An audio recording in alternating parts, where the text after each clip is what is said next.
दोस्तों, मुझे एक बात नहीं समझ में आता है कि आप स्टोरी सुनते हैं लेकिन लाइक क्यों नहीं करते हैं। दोस्तों, आपको एक लाइक करने में 1 सेकंड भी नहीं लगेगा, इसलिए आप एक लाइक कर दिया करो। शायद आपको पता नहीं होगा, लेकिन आपका एक लाइक हमारे लिए बहुत मायने रखता है। और यदि आपको स्टोरी सुनना अच्छा लगता है तो आप स्टोरी ट्यूब यूट्यूब चैनल को सब्सक्राइब भी कर लें, क्योंकि हमारे चैनल पर काफ़ी अच्छी अच्छी कहानियां मिलती रहती हैं। तो आप एक लाइक ज़रूर करें, क्योंकि इस एपिसोड पर 1000 लाइक का टारगेट है, इसलिए आप लाइक कर देना। चलिए आज की कहानी शुरू करते हैं। ध्रुवांश अपने शरीर को हिलाया। उसका आत्मा सीधे बैंगनी फूल में घुस गया और प्राचीन अमर पक्षी की पीठ पर प्रकट हुआ। उसने अपने हाथों से बैंगनी सुनहरे जाल को छुआ और उसे हटाने की कोशिश की। आखिरकार वह इस शरीर का मालिक था, और अगर ऐसा था तो मंदार फूल शायद उसे चोट नहीं पहुंचाएगा, है ना? प्राचीन अमर पक्षी ध्रुवांश की इस हरकत से चौंक गया। उसकी आंखों में जटिलता चमकी और उसने धीरे से कहा, यह मूर्ख, यह इतना बेवकूफ क्यों है? यह बिना यह पता किए कि बैंगनी सुनहरा जाल उसे चोट पहुंचाएगा या नहीं, कैसे अंदर घुस गया? जब बैंगनी सुनहरा जाल ध्रुवांश के शरीर को छुआ, वह एक पल के लिए कांपा।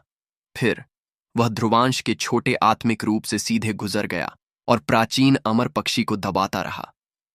ध्रुवांश ने अपने अछूते शरीर को छुआ और बेबसी से कहा, यह मुझे पूरी तरह नजरअंदाज कर रहा है। प्राचीन अमर पक्षी ने कहा, यह हर उस चीज को खत्म करने की योजना बना रहा है जो तुम्हारे लिए खतरा हो सकती है। प्राचीन अमर पक्षी वाकई शांत हो गया। उसने छटपटाना बंद कर दिया और बैंगनी सुनहरे जाल को उसे दबाने दिया। इस पर ध्रुवांश ने डांटते हुए कहा, अब आए ना लाइन पर। प्राचीन अमर पक्षी पूरी तरह गुस्से में आ गया। उसने अपनी जलती पंखों को फड़फड़ाया और ध्रुवांश को उसकी पीठ से सीधे उड़ा दिया। लेकिन साफ था कि उसने ज्यादा ताकत नहीं लगाई थी और ध्रुवांश धीरे से उसके सामने उतरा। जब ध्रुवांश प्राचीन अमर पक्षी के सामने उतरा, उसने बेबसी से पूछा, तो अब क्या करें?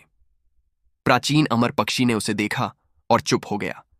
फिर उसने कहा, कोई रास्ता नहीं है, ऐसा नहीं। यह मुझ पर इसलिए हमला कर रहा है क्योंकि यह मानता है कि मैं तुम्हारे लिए खतरा हूं। अगर मैं तुम्हारे लिए खतरा नहीं रहा तो यह शायद अपना हमला रोक देगा। ध्रुवांश हैरान हुआ, खतरा? फिर उसने कड़वाहट से जवाब दिया, तो क्या इसका मतलब है कि मुझे तुम्हें सोखना होगा?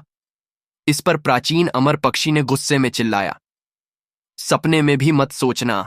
प्राचीन अमर पक्षी में प्राचीन अमर पक्षी का मूल खून है। भले ही यह नष्ट आत्मिक अंश हो, लेकिन हम कभी किसी इंसान को हमें सीखने या काबू करने नहीं देंगे। ध्रुवांश ने खोखली हंसी छोड़ी और जवाब दिया, मैं तो बस मजाक कर रहा था। प्राचीन अमर पक्षी ने ध्रुवांश को घूरा और फिर चुप हो गया। थोड़ी देर बाद उसने कुछ मुश्किल स्वर में बोला, मुझे सोखने के अलावा वाकई एक और रास्ता है। इस पर ध्रुवांश ने जल्दी से पूछा, वो क्या है? प्राचीन अमर पक्षी की आंखों में संघर्ष चमका। फिर जैसे उसने कोई बड़ा फैसला लिया हो, उसने धीरे धीरे अपनी आंखें बंद कर लीं और उसने कहा, खून का रिश्ता। इसके ध्रुवांश ने धीरे से दोहराया, खून का रिश्ता? वह थोड़ा हैरान था और तभी उसकी आंखों में चमक आई और उसने प्राचीन अमर पक्षी की ओर देखकर पूछा, यह क्या है? प्राचीन अमर पक्षी ने जवाब दिया, यह केवल प्राचीन दैवीय जानवर की नस्ल का कोई सदस्य ही कर सकता है। आसान शब्दों में, यह एक खास तकनीक है जो हमारी मूल खून को जोड़ देती है। इसका फायदा यह है कि तुम मेरी क्षमताएं हासिल कर लोगे। यह तिलिस्मी जानवर की क्षमताएं पाने का एक ऊंचा तरीका है, बिना आत्मिक अंश को निगले। प्राचीन अमर पक्षी से एक हल्का विचार आया, लेकिन नुकसान यह है कि हम दोनों के बीच गहरा रिश्ता बन जाएगा। अगर तुम मर गए तो मैं भी मर जाऊंगा, और अगर मैं मर गया तो तुम भी मर जाओगे। ध्रुवांश तुरंत जम गया और कड़वी हंसी के साथ बोला, यह तो काफी खतरनाक है ना? प्राचीन अमर पक्षी ने तिरस्कार भरे लहजे में कहा, बनावटीपन छोड़ो। भले ही इंसान ट्रेनिंग से अपनी उम्र बढ़ा सकते हैं, लेकिन आम मौत की बात करें तो तुम लोग ही पहले मरते हो, जब तक कि तुम किसी बहुत ऊंचे स्तर तक ट्रेनिंग न कर लो। और तुम्हें लगता है कि मैं किसी कीड़े जैसे इंसान के साथ खून का रिश्ता बनाना चाहता हूं? प्राचीन अमर पक्षी के पास प्राचीन अमर पक्षी की मूल खून है, जो तुम्हारी हर चीज से यह कई गुना ज्यादा शानदार है। प्राचीन अमर पक्षी ने गुस्से में कहा, तुम्हें पता भी नहीं कि कितने लोग हमारे साथ खून का रिश्ता बनाने की कोशिश कर चुके हैं। फिर भी प्राचीन अमर पक्षी की नस्ल ने कभी ऐसा शर्मनाक काम नहीं किया। अगर कोई और तरीका ना होता तो मैं यह सुझाव कभी न देता। आवाज में गुस्सा था। जब इंसान आत्मिक अंश निगलते हैं और तिलिस्मी जानवर की इच्छा को मिटाते हैं तो यह उनकी क्षमताएं हासिल करने का सबसे नीच और घृणित तरीका है। लेकिन खून का रिश्ता तरीके और संभावनाओं में इससे कहीं बेहतर है, क्योंकि यह एकमात्र तरीका है जो दो रक्त रेखाओं को मिला सकता है, जिससे ट्रेनिंग करने वाला बहुत ताकतवर शक्ति इस्तेमाल कर सकता है। लेकिन खून का रिश्ता बनाने के लिए दोनों पक्षों की सहमति जरूरी है। ऊंचे दर्जे के प्राणियों के लिए अपनी गरिमा छोड़कर इंसानों के साथ खून का रिश्ता बनाना अपमान की बात है। इसलिए वे ऐसा करने के बजाय पूरी तरह नष्ट होना पसंद करते हैं। ध्रुवांश ने बेबसी से मुस्कुराया। आखिरकार यह सब प्राचीन अमर पक्षी की वजह से हुआ था। किसने इसे इतना लालची बनाया कि उसने एक साथ दो आसमानी रैंक के तिलिस्मी जानवरों के आत्मिक अंश निगल लिए? इसके लहजे से लगता था कि खून का रिश्ता ध्रुवांश के लिए कई फायदे लाएगा, लेकिन उसे अजीब लग रहा था कि उसे अपनी जिंदगी किसी और के साथ बांधनी होगी। प्राचीन अमर पक्षी ने तुरंत कहा, सहमत हो या नहीं, इतना सोच विचार मत करो। ध्रुवांश चुप हो गया था। प्राचीन अमर पक्षी को लगा कि बैंगनी सुनहरा जाल धीरे धीरे उस पर कस रहा है।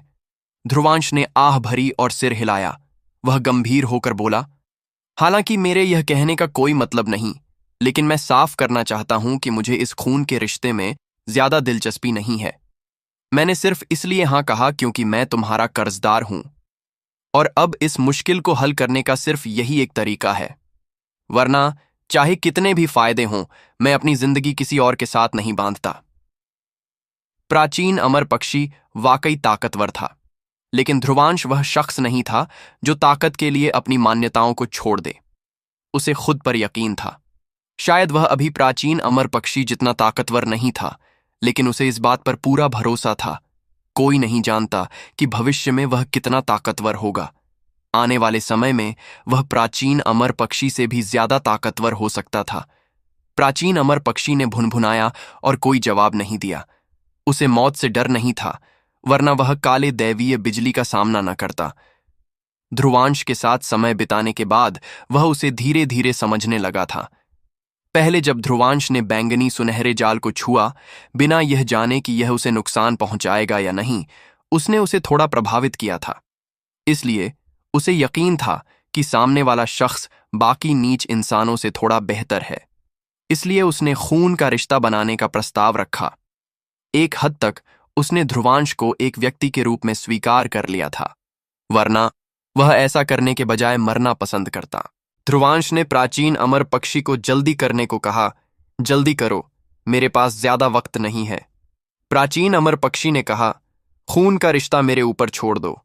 अगर तुम में जरा भी प्रतिरोध या अनिच्छा हुई तो यह रिश्ता नाकाम हो जाएगा और तुम्हें सिर्फ एक मौका मिलेगा। अगर यह नाकाम हुआ तो हम दोबारा कभी रिश्ता नहीं बना पाएंगे। ध्रुवांश ने थोड़ा आश्चर्य से कहा, यह तरीका तो काफी सख्त है। उसने सिर हिलाकर सहमति दी। प्राचीन अमर पक्षी ने अपने पंख फड़फड़ाए और उसके शरीर से काली आग भड़क उठी। फिर वह जल्दी से उनके बीच एक काला नमूना बन गई। काली आग से बना यह नमूना बहुत रहस्यमयी लग रहा था। यह इंसान के शरीर में किसी रहस्यमयी चीज से जुड़ता हुआ प्रतीत हो रहा था। प्राचीन अमर पक्षी ने कहा, काले नमूने में खून का एक कतरा डालो। ध्रुवांश ने अपनी उंगली बढ़ाई। उसकी उंगली से लाल खून का एक कतरा निकला और जलती काली आग के नमूने में जा गिरा। जैसे ही ताजा खून ने काले नमूने को छुआ, सफेद धुंध फट पड़ी, लेकिन यह उड़ नहीं गया, बल्कि यह काले नमूने में समा गया और धीरे धीरे उसमें बहने लगा। आखिरकार इसने काले नमूने का आधा हिस्सा घेर लिया। इस पल प्राचीन अमर पक्षी की आंखों में गंभीरता थी। उसके माथे पर काली रोशनी चमकी और काले खून का एक कतरा उसके शरीर से निकला। इस खून के कतरे में काली आग जल रही थी। यह गहरा काला खून भी काले नमूने में समा गया और बाकी आधे हिस्से को घेर लिया। दोनों खून के कतरों ने काले आग के नमूने का आधा आधा हिस्सा लिया। फिर जैसे ही नमूना घूमने लगा, दोनों खून आपस में मिल गए। जैसे ही दोनों खून मिले, ध्रुवांश और प्राचीन अमर पक्षी का शरीर कांप उठा, लेकिन उनकी नजरें घूमते काले नमूने पर टिकी रहीं। अगर यह नाकाम हुआ तो उनके बीच का रिश्ता भी नाकाम हो जाता। इसके बाद कोई और मौका नहीं था। खुशकिस्मती से दोनों खून के कतरे काफी आसानी से मिल गए। साफ था कि पक्षी और इंसान में एक दूसरे के प्रति कोई प्रतिरोध नहीं था। जैसे ही दोनों खून के कतरे मिले, काले नमूने से चमकदार रोशनी फूटी। काली आग उठी और उसने नमूने को जला दिया। काली आग से दो गहरे लाल खून के कतरे निकले और ध्रुवांश और प्राचीन अमर पक्षी के माथे पर जा गिरे। जैसे ही काली आग भड़की, एक काले आग का प्रतीक धीरे धीरे उनके शरीर की गहराई में समा गया। जैसे ही काले आग का प्रतीक उनके शरीर की गहराई में गया, उनके दिलों में एक रहस्यमयी एहसास उभरा। इस एहसास से लग रहा था कि उनकी जिंदगी अब एक दूसरे के साथ बंटी हुई है। ध्रुवांश ने प्राचीन अमर पक्षी को देखा और उसने भी उसे देखा। दोनों की आंखों में जटिल भाव थे। खून का रिश्ता कामयाब हो गया था। अब चाहे कुछ भी हो, वे दोनों एक दूसरे के लिए अहम थे। यहां तक कि अगर उन्हें अपनी जान जोखिम में डालनी पड़े तो उन्हें एक दूसरे की रक्षा करनी होगी, क्योंकि यह खुद की रक्षा करने जैसा है। अचानक बैंगनी सुनहरा जाल, जो प्राचीन अमर पक्षी को बहुत दर्द दे रहा था, उसके शरीर से गुजर गया। इस बार इसने कोई नुकसान नहीं पहुंचाया, बल्कि प्राचीन अमर पक्षी के शरीर में मौजूद दो आसमानी रैंक के तिलिस्मी जानवरों के आत्मिक अंशों की इच्छा मिट गई। यह देखकर प्राचीन अमर पक्षी ने राहत की सांस ली। उसने मंडला फूल को गुस्से से घूरा। इसकी वजह से उसने अपनी ताकत और रुतबा खो दिया था। इसलिए जब वह ठीक हो जाएगा तो वह इसका अच्छा हिसाब करेगा। प्राचीन अमर पक्षी ने कहा, रहस्यमयी चेतक ड्रैगन और जमीनी छिपकली की इच्छा मिट गई है। अब हम इसे एक साथ निगलेंगे, लेकिन ज्यादातर चेतना शक्ति मेरी होगी। आखिरकार तुम इतनी ज्यादा चेतना शक्ति सहन नहीं कर सकते। इस पर ध्रुवांश ने भौं उठाकर मजाक में कहा, कितने नखरेबाज हो तुम। मुझे ऐसा क्यों लगता है कि तुम कोई औरत हो। भले ही तुम आदमी हो या औरत, ऐसा लगता है कि जब तिलिस्मी जानवर काफी ताकतवर हो जाता है तो वह इंसानी रूप ले सकता है ना? इस पर प्राचीन अमर पक्षी तुरंत गुस्से में आ गया और बोला, तुम्हें कोई और काम नहीं है क्या? उसने अपने पंख फड़फड़ाए और ध्रुवांश पर हमला किया। चूंकि उसने ध्रुवांश के साथ खून का रिश्ता बना लिया था, मंडला फूल अब उसे पिंजरे में नहीं बांधता था। उसके काले पंख रोशनी की दीवार से गुजरे और ध्रुवांश की आत्मा पर मारे। इसने ध्रुवांश की आत्मा को उड़ा दिया। ध्रुवांश ने मुस्कुराकर कहा, सन की चिड़िया। वह अब उसे और नहीं छेड़ा। उसने दो आसमानी रैंक के तिलिस्मी जानवरों के आत्मिक अंशों की विशाल चेतना शक्ति को निगलने में मदद शुरू की। जब ध्रुवांश अपने शरीर के भीतर विचारों में डूबा था, उसे बाहरी खतरे का जरा भी एहसास नहीं हुआ। पहाड़ के झरने के बाहर हवा टूटने की आवाजें गूंजीं और कई आकृतियां तेजी से आईं। वे आखिरकार आकाश में उभरे और ध्रुवांश को ढूंढ लिया, जो झरने के पास पद्मासन में बैठा था। तभी किसी ने ठंडी आवाज में कहा, हमने आखिरकार इस लड़के को ढूंढ लिया। अब देखते हैं यह हमसे कैसे बचता है। वे ध्रुवांश की आकृति को ठंडेपन से देख रहे थे। एक दिन की पीछा करने की थकान ने उन्हें परेशान कर दिया था। यह हैरान करने वाला था कि एक लड़के से निपटना, जो सिर्फ दिव्यमान रैंक के शुरुआती चरण में था, इतना मुश्किल हो सकता है। भीड़ के सामने शेगवान और बाकी लोग ध्रुवांश को ठंडी नजरों से देख रहे थे। चेतना शक्ति उमड़ रही थी, जैसे वे हमला करने की तैयारी कर रहे हों। लेकिन तीन आकृतियां तेजी से ध्रुवांश के सामने उभरीं। ये थीं अन्वेषा, चरण और परेश। वे इस झुंड का पीछा कर रहे थे, लेकिन उन्हें नहीं लगा था कि ध्रुवांश मिल जाएगा, इसीलिए उन्हें सामने आना पड़ा। शेगवान ने इन तीनों को देखा और भौहें सिकोड़कर चरण पर नजर टिकाई। चरण, तुम ध्रुवांश की रक्षा करने की सोच रहे हो? मैं सलाह दूंगा कि ऐसा मत करो, वरना मुश्किल में पड़ जाओगे। चरण ने बेबसी से आह भरी। उसके पास कहने को कुछ नहीं था। इस शख्स के रवैये से साफ था कि वह ध्रुवांश का निशान मिटा देगा और दो आसमानी रैंक के तिलिस्मी जानवरों के आत्मिक अंश ले लेगा। परेश ने कहा, सब लोग जहां मुमकिन हो थोड़ी नरमी बरतें। अगर ध्रुवांश आसमानी रैंक के तिलिस्मी जानवरों के आत्मिक अंश सौंप दे तो हमें जाने देने के बारे में क्या ख्याल है? इस वक्त वे सिर्फ वक्त बर्बाद करने की कोशिश कर सकते थे। वाहिराज, जो दिव्यमान रैंक के चरम चरण पर था, तुरंत ठंडा होकर चिल्लाया, ये लड़का वाकई चिढ़ाने वाला है। इसने हमारा इतना वक्त बर्बाद किया, हम इसे आसानी से कैसे माफ कर दें? तुम लोग जल्दी से हटो, वरना हम तुम्हें भी सबक सिखाएंगे। चरण ने दांत पीसकर कहा, तो हम तुम्हें कामयाब भी नहीं होने देंगे। वाहिराज ने तंज कसा, तुम 3 लोग हमें रोक लोगे? वह आगे बढ़ा। घनी चेतना शक्ति उमड़ी और तीनों पर हमला किया। चरण ने चिल्लाकर कहा, मिलकर हमला करो। वाहिराज का हमला देखकर चरण, अन्वेषा और परेश ने एक दूसरे का साथ दिया। उनकी ताकतवर चेतना शक्ति वाहिराज के हमले से टकराई। दोनों हमले टकराए और चेतना शक्ति की लहर ने झरने में कई लहरें पैदा कर दीं। लेकिन वाहिराज का शरीर सिर्फ 2 कदम पीछे हटा, जबकि चरण और बाकी लोग दर्जनों कदम पीछे चले गए। अन्वेषा, जो तीनों में सबसे कमजोर थी, का चेहरा थोड़ा पीला पड़ गया। आखिरकार दिव्यमान रैंक के चरम चरण और उसके बीच काफी फर्क था। वाहिराज फिर से चिल्लाया, सब लोग हट जाओ। वह फिर आगे बढ़ा। उसने एक मुक्का मारा और चरण और बाकियों को उड़ा दिया। फिर वह तुरंत ध्रुवांश के सामने आया और दुष्ट हंसी के साथ बोला, खूनी कोहराम वाला ध्रुवांश, अब जागने का वक्त आ गया है। उसने दुष्टता से हंसते हुए घनी चेतना शक्ति ध्रुवांश की छाती पर मारी। साफ था कि वह उसे ट्रेनिंग की अवस्था से जबरन जगाना चाहता था। यह देखकर चरण और बाकियों का चेहरा बदल गया। साफ था कि ध्रुवांश ट्रेनिंग की अवस्था में था। अगर उसे परेशान किया गया तो चेतना शक्ति उस पर उल्टा हमला कर सकती थी, जिससे गंभीर चोट लग सकती थी। लेकिन जैसे ही उनके चेहरे बदले, दूर क्षितिज से हवा टूटने की तीखी आवाज गूंजी। वाहिराज की हैरान नजरों के नीचे एक तीखी काली रोशनी खालीपन से निकली और उसकी जांघों को भेद कर उसे जमीन पर ठोक दी। वाहिराज तुरंत चीखा, आह! इस अचानक बदलाव ने बाकी दिव्यमान रैंक के ताकतवर लोगों के चेहरे बदल दिए। उन्होंने तुरंत चिल्लाकर पूछा, कौन हो तुम? सबने सिर उठाकर दूर क्षितिज को देखा। वहां से एक चमकदार रोशनी तेजी से आ रही थी। कुछ सेकंड में वह रोशनी की आकृति बन गई और ध्रुवांश के सामने उतरी। चरण ने उस पतली आकृति को देखा और उसकी आंखों के कोने तेजी से फड़फड़ाए। उसे अपनी आंखों पर यकीन नहीं हो रहा था।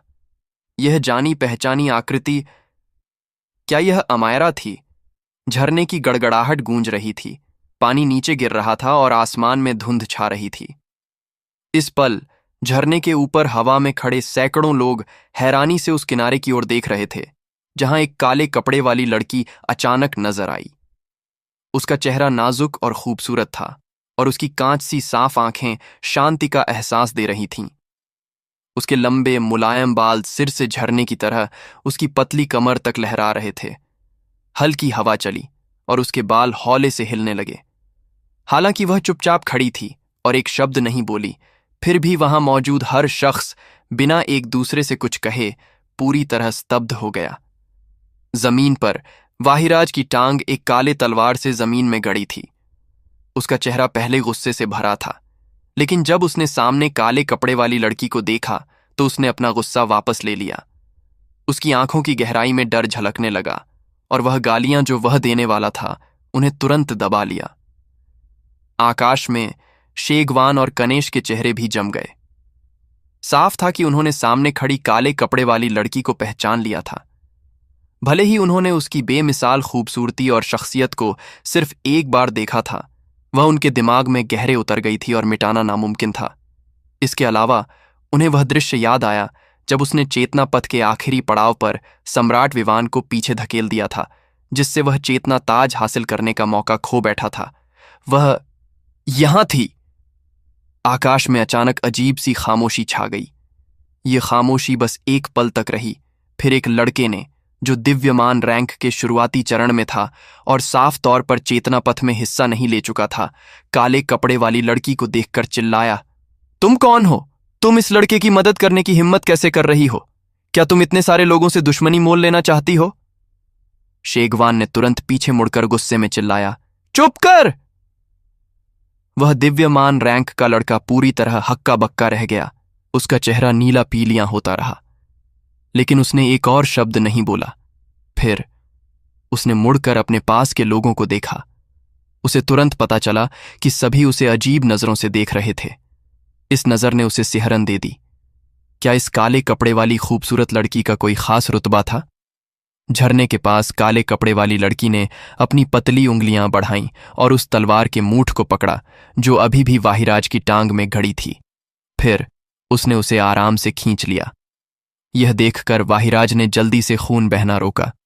इसके तुरंत बाद वह उस खतरनाक शख्स से भागने की कोशिश करने लगा। लड़की ने ठंडी आवाज में कहा, कोई भी हिलना मत। जैसे ही वह हिलने वाला था, लड़की की ठंडी आवाज उसके कानों में पड़ी। वह तुरंत इतना डर गया कि पूरी तरह जड़ हो गया और जरा सा भी हिलने की हिम्मत नहीं कर सका। उसने सिर उठाया और आकाश में सैकड़ों आकृतियों से धीरे धीरे कहा, तुम लोग भी नहीं? शेगवान का चेहरा जम गया। उसने दांत पीसकर जवाब दिया, सम्राट अमायरा, अगर हमने आपका कोई अपमान किया हो तो हम उसकी भरपाई करने को तैयार हैं। लड़की की साफ आंखों में ठंडक उभरी और उसने शेगवान और बाकियों से कहा, तुम्हें उसका पीछा नहीं करना चाहिए था। शेगवान का चेहरा तुरंत बदल गया। उसने खुद से कहा, क्या ध्रुवांश का अमायरा के साथ कोई रिश्ता था? यह कैसे मुमकिन था? क्या उसे चेतना पथ से जल्दी नहीं निकाल दिया गया था? वह अमायरा से रिश्ता कैसे बना सकता था?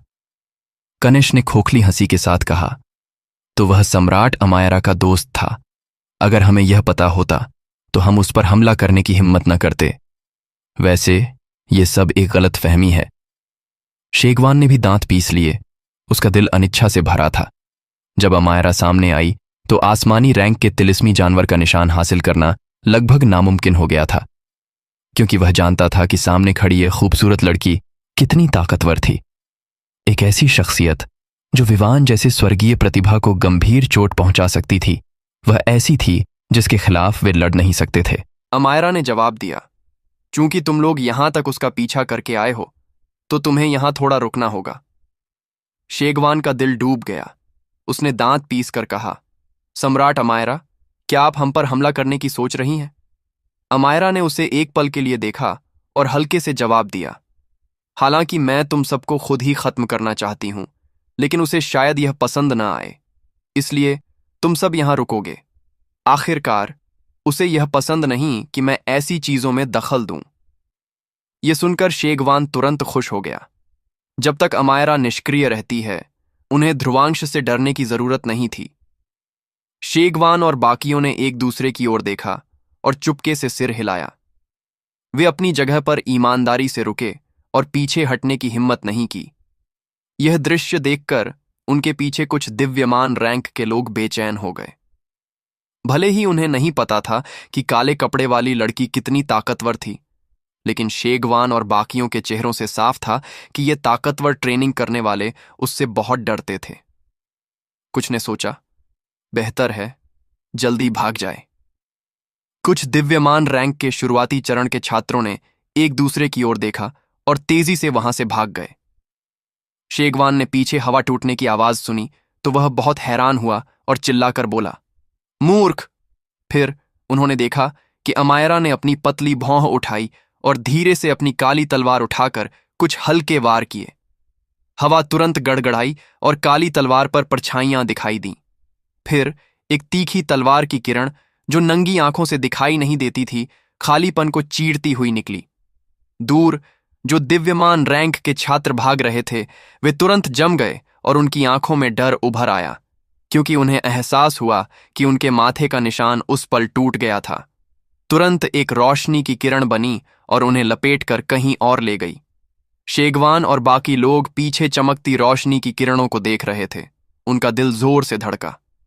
जो दिव्यमान रैंक के छात्र नहीं हिले, वे भी ठंडे पसीने से तर हो गए। अब उन्हें समझ आया कि काले कपड़े वाली लड़की कितनी भयानक थी। अमायरा ने अपनी आंखें हल्के से भीड़ पर घुमाईं और कहा, जो कोई हिलेगा उसका वही हाल होगा। यह देखकर वे पूरी तरह सिहर गए और किसी ने भी विरोध करने की हिम्मत नहीं की। पीछे अन्वेषा उत्साह से अमायरा को देख रही थी, जिसने अपनी ताकत से सैकड़ों दिव्यमान रैंक के छात्रों को इतना डरा दिया था कि वे हिल भी नहीं रहे थे। जैसी कि उम्मीद थी सम्राट अमायरा से, उसके पास चरण उस आकृति को उत्साह से घूर रहा था। उसकी आंखें पूरी तरह उत्तेजना से भरी थीं।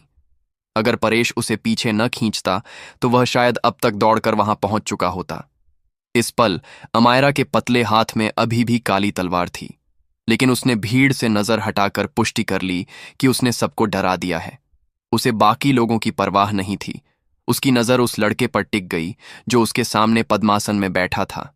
अचानक उसने भीड़ को नजरअंदाज किया और ध्रुवांश के सामने हौले से बैठ गई। उसकी कांच सी आंखें चमक रही थीं और वह चुपचाप उस जानी पहचानी शक्ल को देख रही थी। लगभग 2 साल की जुदाई के बाद वह थोड़ा ज्यादा परिपक्व लग रहा था, लेकिन उसके सुंदर चेहरे पर अभी भी वही शांत मुस्कान थी। उसने धीरे से कहा, मैं तुम्हारे आने का इतना लंबा इंतजार कर रही थी। उसने अपनी पतली उंगलियां बढ़ाईं और ध्रुवांश के चेहरे को हौले से छुआ। उसके होंठों के कोने से एक गर्म और नरम मुस्कान धीरे धीरे उभरी। इस पल उसकी शांत और स्थिर आंखें चमकदार रोशनी से भरी लग रही थीं। उसे नहीं पता था कि कब, लेकिन उसकी मौजूदगी की वजह से वह काला सफेद संसार, जिसमें वह सिर्फ ट्रेनिंग की परवाह करती थी, पूरी तरह चमकदार और उम्मीदों से भरा हो गया था। यहां तक कि उबाऊ और नीरस चेतना पथ भी उसके लिए मजेदार बन गया था। उसने हल्के से हंसकर कहा, कम से कम तुम मूर्ख नहीं थे और जानते थे कि तुम्हें उत्तरालोक अकादमी में आना है। वह लड़की हल्के से हंसी। उसकी मुस्कान ने यहां तक कि भव्य झरने की आवाज को भी फीका कर दिया। पीछे चरण की आंखें, जो पहले दीवानगी से भरी थीं, अचानक कड़वी हो गईं। वह वाकई उसे पसंद करती थी। दोस्तों, अगर आप इस स्टोरी को किसी टेलीग्राम चैनल या किसी दूसरे चैनल पर सुन रहे हैं, तो आप यूट्यूब पर स्टोरी ट्यूब चैनल को सब्सक्राइब कर लो, क्योंकि इस स्टोरी का एपिसोड सबसे पहले स्टोरी ट्यूब यूट्यूब चैनल पर ही आता है। आकाश में शेगवान और बाकी लोग अमायरा के अंतरंग व्यवहार को देख रहे थे और उनका दिल तुरंत डूब गया। इससे साफ था कि उनका रिश्ता सिर्फ दोस्ती तक सीमित नहीं था।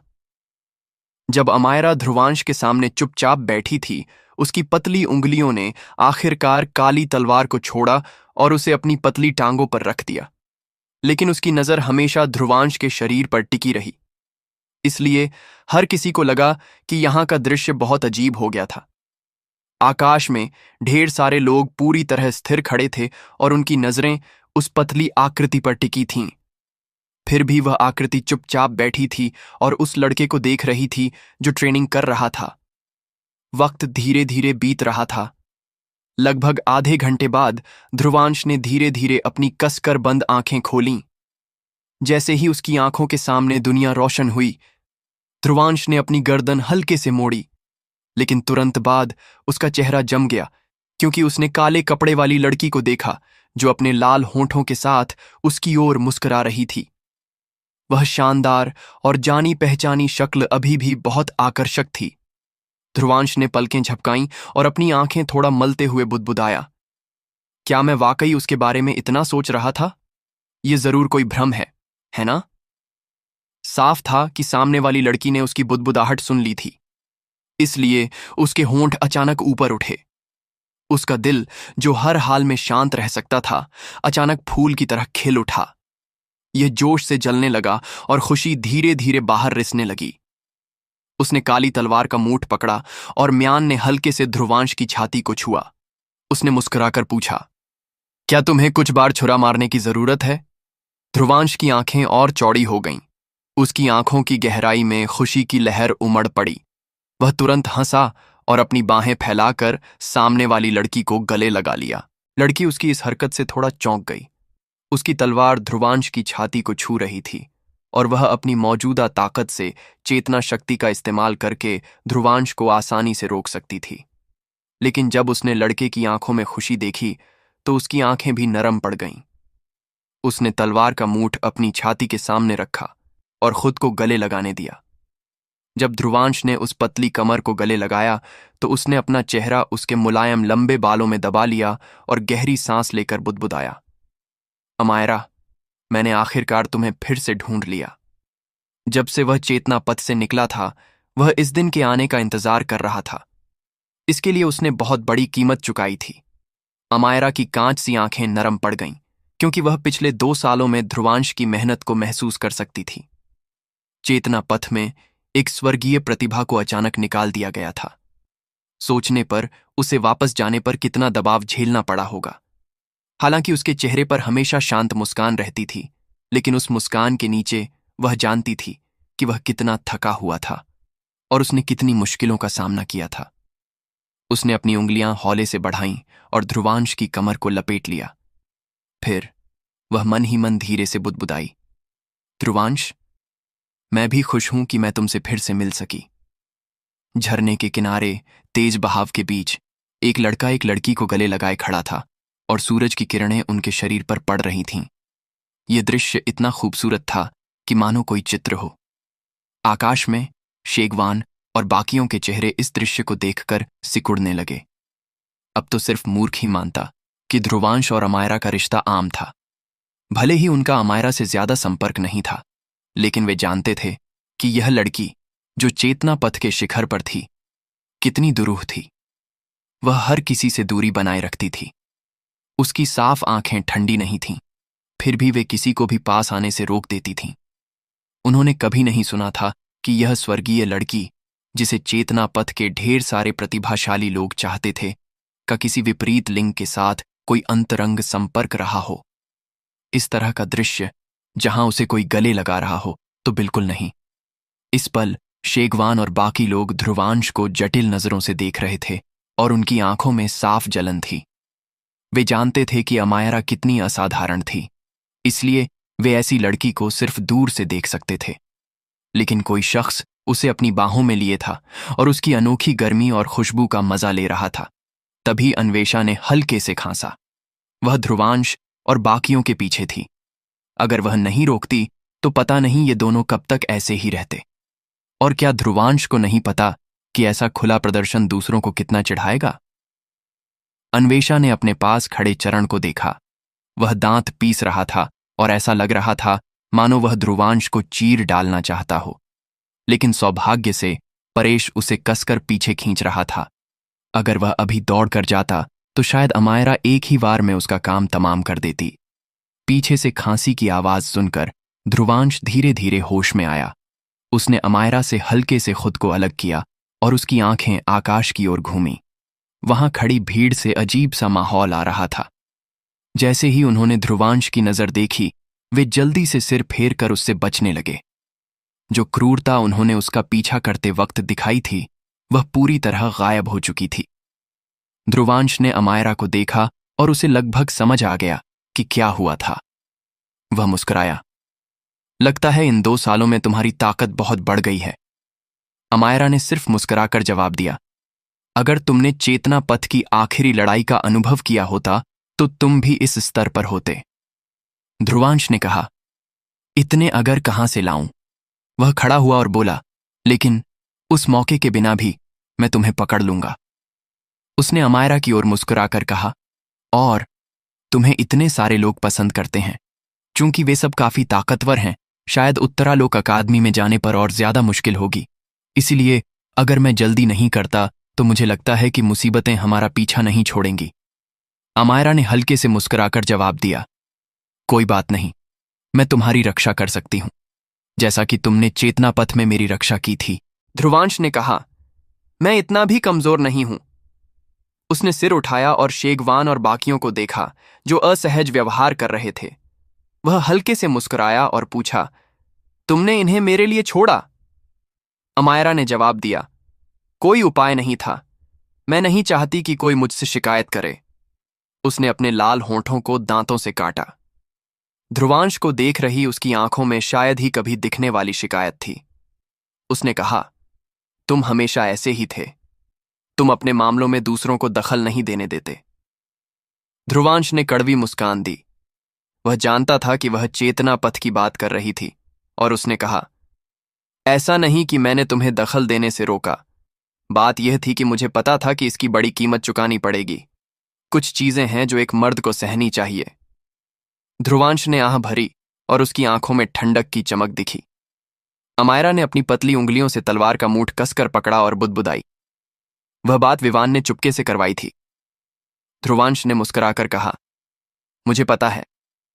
उसने सामने वाली लड़की के नाजुक चेहरे को देखा और धीरे से जवाब दिया, लेकिन अगर मुझे पता भी था कि यह उसने करवाया था, तब भी मैं वहीं करता।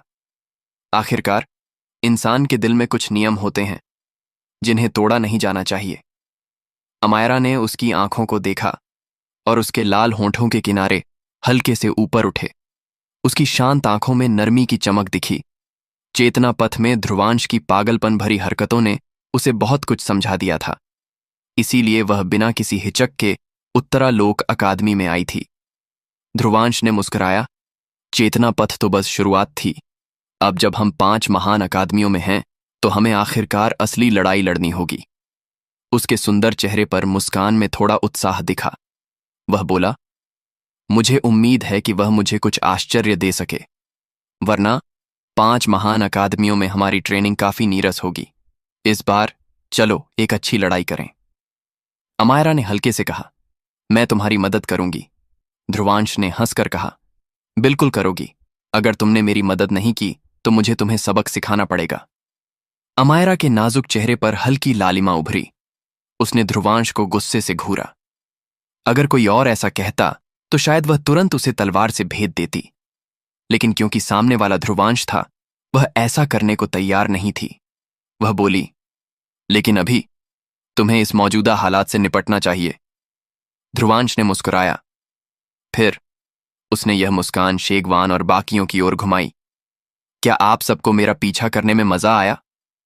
शेगवान और बाकियों के चेहरे असहज हो गए। उनकी नजरें ध्रुवांश के पास खड़ी अमायरा पर टिकी थीं।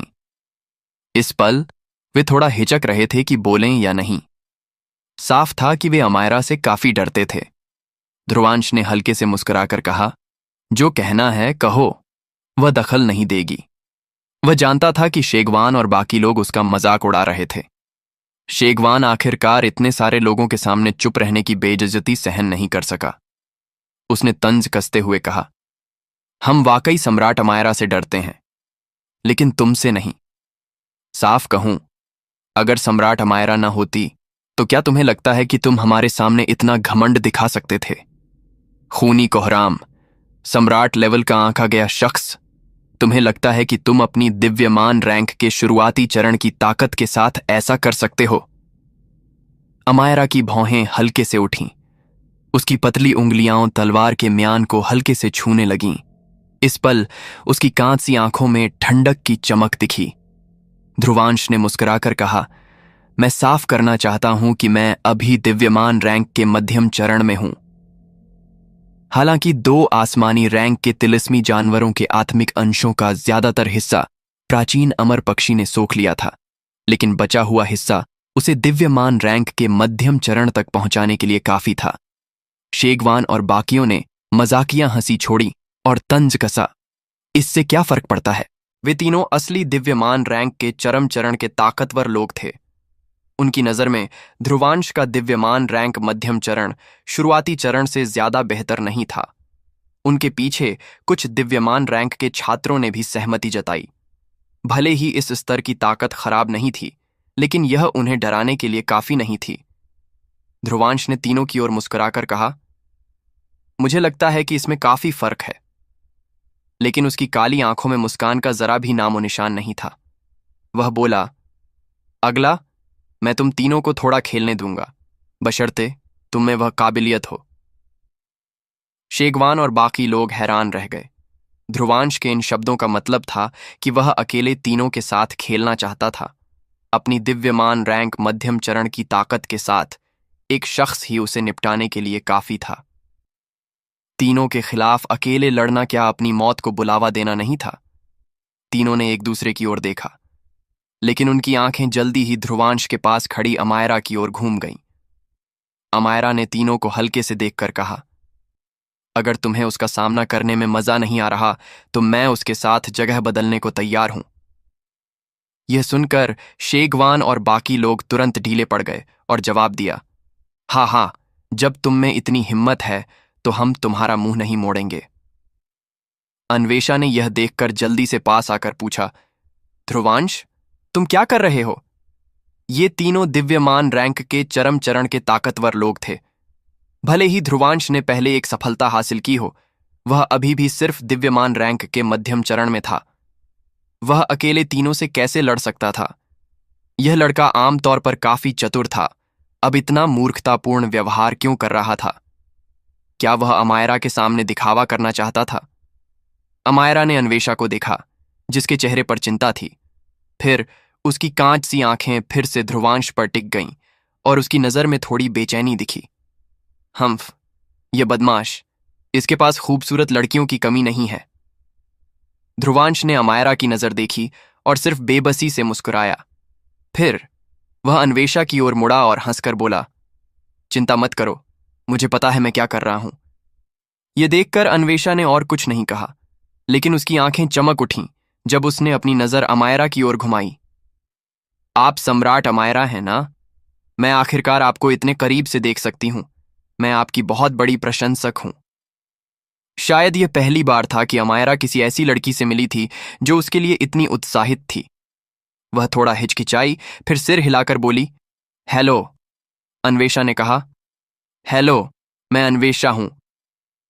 ध्रुवांश ने अन्वेषा को देखा, जो बहुत उत्साहित थी, और पूरी तरह निरुत्तर हो गया। तो वह अमायरा की प्रशंसक थी? उसने बेबसी से सिर हिलाया और दोनों को नजरअंदाज किया। तुरंत बाद वह 2 कदम आगे बढ़ा और आकाश में तीनों को घूर कर बोला, अगर तुम मेरा एक हमला रोक पाए तो मैं पहले की बात भूल जाऊंगा। अगर तुम ऐसा नहीं कर पाए तो अपने निशान छोड़ दो, मुझे अभी उनकी कमी है। यह सुनकर शेगवान और बाकियों ने ठंडी हंसी छोड़ी। यह लड़का वाकई पागल है। क्या उसने हमें सचमुच छोटे कुत्ते बिल्लियों की तरह समझ लिया? क्या वह इतनी आसानी से हमसे निपट सकता है? तीनों ने हंसकर कहा, तो हम मशहूर खूनी कोहराम वाले ध्रुवांश से कुछ सीखने की गुजारिश करेंगे। उनकी हंसी में मजाक और तंज भरा था। ध्रुवांश ने मुस्कुराया और उनके तंज भरी हंसी को पूरी तरह नजरअंदाज किया। फिर उसने धीरे से अपनी आंखें बंद कर लीं। जब दिव्यमान रैंक के छात्रों की भीड़ ने ध्रुवांश की हरकत देखी, वे हैरान रह गए। लेकिन इससे पहले कि वे कुछ कह पाते, उन्होंने देखा कि ध्रुवांश की हथेलियों से एक चेतनाशील तेजी से उभर रही थी। भीड़ में किसी को आश्चर्य हुआ। चेतनाशील? वह वाकई चेतक योगी है? शेगवान और बाकियों के चेहरों पर अभी भी तंज भरी मुस्कान थी, लेकिन जल्द ही उनके चेहरे गंभीर हो गए, क्योंकि उन्होंने देखा कि ध्रुवांश के हाथ में चेतनाशील की संख्या वाकई 30 को पार कर गई थी। आमतौर पर 35 चेतनाशील वाला चेतना जाल दिव्यमान रैंक के चरम चरण के ताकतवर लोगों के लिए खतरा बन सकता था। उनकी नजरें धीरे धीरे और गंभीर होती गईं, क्योंकि उन्होंने देखा कि ध्रुवांश के हाथ में चेतनाशील की संख्या 35 तक पहुंच गई थी, और यह रुकने का कोई नाम नहीं ले रही थी। 36 सील, 28 सील, 40 सील। जब ध्रुवांश के हाथ में चेतनाशील की संख्या 40 तक पहुंची तो सभी दिव्यमान रैंक के छात्रों ने गहरी सांस ली। उनकी आंखों में हैरानी भर गई। 40 चेतनाशील।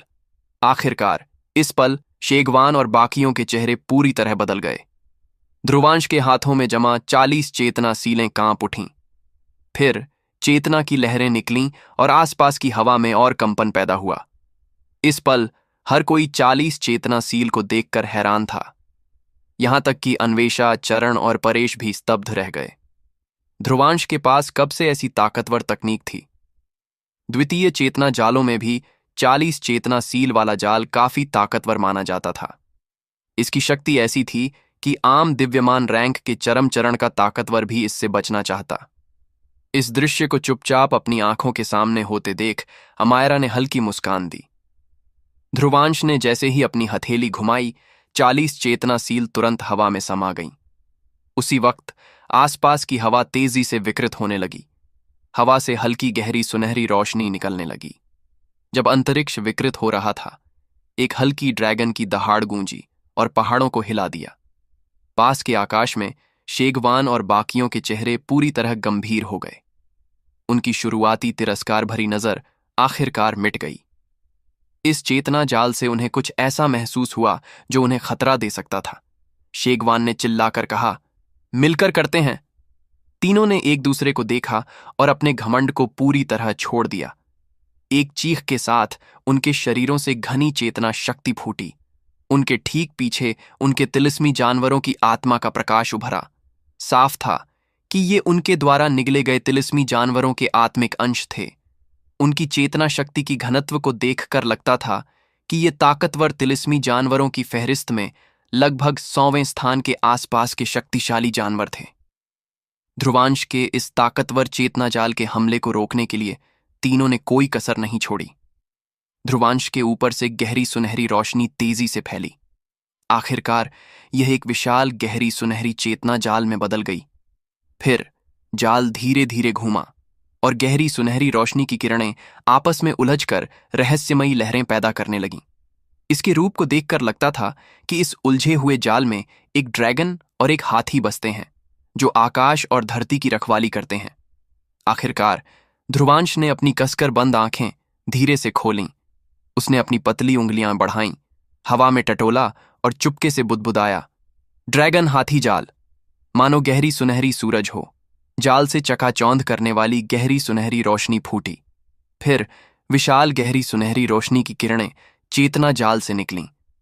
जब रोशनी की किरणें निकलीं, वे आपस में उलझीं और आखिरकार एक दहाड़ते ड्रैगन और एक विशाल हाथी का रूप ले लिया, जिनके शरीर पूरी तरह सोने के बने थे। जैसे ही ड्रैगन और हाथी दौड़े, आकाश उनके प्रभाव से कांपने लगा। दुनिया को ढकने वाली चेतना शक्ति तीनों की ओर बढ़ी।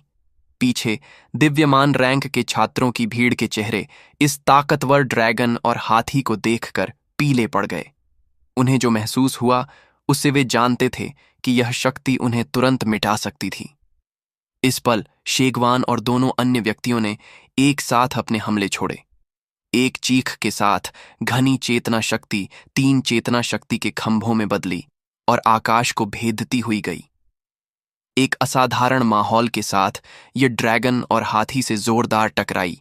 चेतना शक्ति की लहरें जो नंगी आंखों से दिखाई दे रही थीं, विस्फोट से फैलीं। यहां तक कि हवा भी इन लहरों से विस्थापित हो गई। इससे जंगल में तूफानी हवाएं दौड़ने लगीं। ध्रुवांश ने मन ही मन चुपके से चिल्लाया, ड्रैगन हाथी दमन। उसकी काली आंखों में ठंडक की चमक दिखी और उसने अपने हाथों से बनाई सील बदल दी। आंखों से तेज ड्रैगन और हाथी एक दूसरे में मिल गए और एक गहरी सुनहरी चक्र में बदल गए। चक्र के ऊपर एक सुनहरा ड्रैगन हवा में उड़ रहा था, जबकि सुनहरा हाथी जमीन पर कदम रख रहा था। इसकी मौजूदगी का प्रभाव बस हैरान करने वाला था। जब गहरी सुनहरी रोशनी के चक्र का दमन नीचे उतारा, शेगवान और बाकियों के बनाए चेतना शक्ति के खंभे टूटने लगे। तुरंत उनके चेहरे पूरी तरह पीले पड़ गए और उनकी नजरें डर से भर गईं। आखिरकार चेतना शक्ति के खंभे पूरी तरह टूट गए और गहरी सुनहरी रोशनी का चक्र रोशनी में बदलकर निकला और तीनों के शरीरों से जोरदार टकराया। इस पल तीनों के चेहरे पीले थे और उन्होंने खून की उल्टी की। उनकी शक्ति तेजी से कमजोर हो गई और वे लड़खड़ाने लगे। दिव्यमान रैंक के छात्रों की भीड़ के चेहरे उस सच को जानकर बहुत बदल गए कि शेगवान और 2 अन्य दिव्यमान रैंक चरम चरण के ताकतवरों का मिला जुला हमला इस चेतना जाल की ताकत को पूरी तरह रोक नहीं पाया। उनकी आंखों की गहराई में डर उभर आया। इस चेतना जाल की ताकत वाकई इतनी भयानक थी। शेगवान और बाकी लोग पूरी तरह पीले पड़ गए थे और उन्होंने एक दूसरे को देखा। उनकी आंखें चमकीं और वे जोर से भागने लगे। साफ था कि वे भागने की योजना बना रहे थे, लेकिन जैसे ही उनके शरीर ने जरा सी हलचल दिखाई, पीछे से एक पतली आकृति उभरी। फिर एक काली तलवार हल्के से उनके सामने रुक गई। अमायरा ने तीनों को देखकर हल्के से कहा, अगर तुम अयोग्य होना चाहते हो तो एक और कदम बढ़ाओ। तीनों तुरंत जड़ हो गए और उनके माथे से ठंडा पसीना टपकने लगा। उन्होंने कड़वी मुस्कान दी और उनके माथे का निशान चमक उठा। 1 रैंक 7 और 2 रैंक 6 निशान तुरंत चमके और 3 चेतना रोशनी नीचे ध्रुवांश की ओर बढ़ी। इस पल ध्रुवांश ने बिना हिचक तीनों चेतना रोशनी सोख ली। उसका पहले से धुंधला निशान तुरंत रोशनी से भर गया, लेकिन 3 निशान सोखने के बाद भी ध्रुवांश का निशान रैंक 7 पर ही रहा। साफ था कि निशान का स्तर बाद के चरणों में बढ़ाना और मुश्किल होता जा रहा था। अगर वह इसे रैंक 8 या रैंक 9 तक ले जाना चाहता तो यह रैंक 7 से भी ज्यादा मुश्किल होता। ध्रुवांश ने शेगवान और बाकियों की ओर हाथ जोड़कर कहा, हाँ, मुझे आप तीनों का इतना बड़ा तोहफा देने के लिए शुक्रिया करना होगा। तीनों के चेहरे तुरंत सिकुड़ गए और उन्होंने कड़वाहट भरी मुस्कान दी। भले ही वे मन ही मन ध्रुवांश को कोस रहे थे, लेकिन उन्होंने इसे जाहिर करने की हिम्मत नहीं की। इस जगह न सिर्फ डरावनी सम्राट अमायरा थी, बल्कि ध्रुवांश, जिसे वे पहले कमजोर समझते थे, ने भी असाधारण ताकत दिखाई थी। उसने जो चेतना जाल पहले इस्तेमाल किया था, वह ऐसा कुछ था जिसे वे तीनों मिलकर भी नहीं रोक पाए। तीनों की आंखों में कड़वाहट थी और वे सोच रहे थे, ये लड़का वाकई तगड़ा है। इस बार उन्होंने मौका हथियाने की कोशिश की थी, लेकिन अंत में वे और बुरे हाल में पहुंच गए। अपने निशानों को इस स्तर तक लाने के लिए उन्होंने बहुत मेहनत की थी, लेकिन यह सारी मेहनत अब ध्रुवांश को सौंप दी गई थी। ध्रुवांश ने हल्के से हंसकर कहा, अलविदा आप सबको। शेगवान ने दांत पीसकर तंज कसा, ध्रुवांश, तुम ज्यादा घमंड मत करो। भले ही तुम्हारे पास सम्राट अमायरा की रक्षा है, लेकिन इस उत्तरालोक दुनिया में चेतना पथ के सिर्फ एक सम्राट नहीं है। एक बार जब तुम उत्तरालोक कक्ष के पास पहुंचोगे, तब देखते हैं तुम कितना घमंड कर सकते हो। वह इस जगह और रुकने की हिम्मत नहीं कर सका और तेजी से दूर भाग गया। ध्रुवांश ने मुस्कुराया, तो और सम्राट भी हैं। उसकी आंखों की गहराई में ठंडक की चमक दिखी।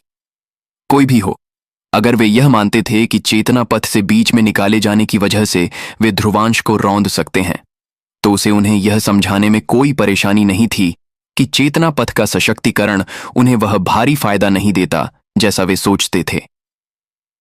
दोस्तों, अगर आप इस स्टोरी को किसी टेलीग्राम चैनल या किसी दूसरे चैनल पर सुन रहे हैं, तो आप यूट्यूब पर स्टोरी ट्यूब चैनल को सब्सक्राइब कर लो, क्योंकि इस स्टोरी का एपिसोड सबसे पहले स्टोरी ट्यूब यूट्यूब चैनल पर ही आता है। ध्रुवांश ने हवा में खड़े दिव्यमान रैंक के छात्रों को ठंडी नजरों से देखा। सब लोग, क्या आप नहीं जा रहे? क्या आप सब अपने निशान मुझे सौंपने की योजना बना रहे हैं? उसे इन लोगों के बारे में कोई अच्छा विचार नहीं था, लेकिन उसने उनके निशान जबरन लेने की कोशिश नहीं की। अगर उसने ऐसा किया तो शायद वे आसानी से उसे घेर लेते। आखिरकार इतने सारे लोगों से निपटना काफी मुश्किल था। हवा में खड़े दिव्यमान रैंक के छात्रों ने खोखली हंसी छोड़ी और जवाब देने की हिम्मत नहीं की। वे तुरंत भाग गए और कुछ सेकंड में आकाश पूरी तरह खाली हो गया। जब ध्रुवांश ने खाली आकाश देखा तो उसने भी राहत की सांस ली। अमायरा आकाश से उतरी और ध्रुवांश के पास खड़ी हो गई। ध्रुवांश ने चरण और परेश की ओर मुड़ा, जिनके चेहरों पर जटिल भाव थे, और मुट्ठियां जोड़कर कहा, चरण भाई, परेश भाई, इस बार मुझे आपका शुक्रिया अदा करना होगा।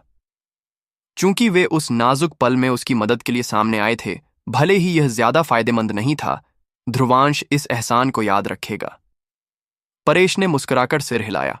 दूसरी ओर चरण ने ध्रुवांश को पूरी तरह नजरअंदाज किया और उसकी आंखें अमायरा पर टिकी थीं।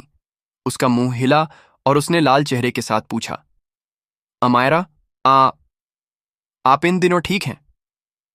अमायरा ने चरण को देखा और अपनी भौहें उठाईं।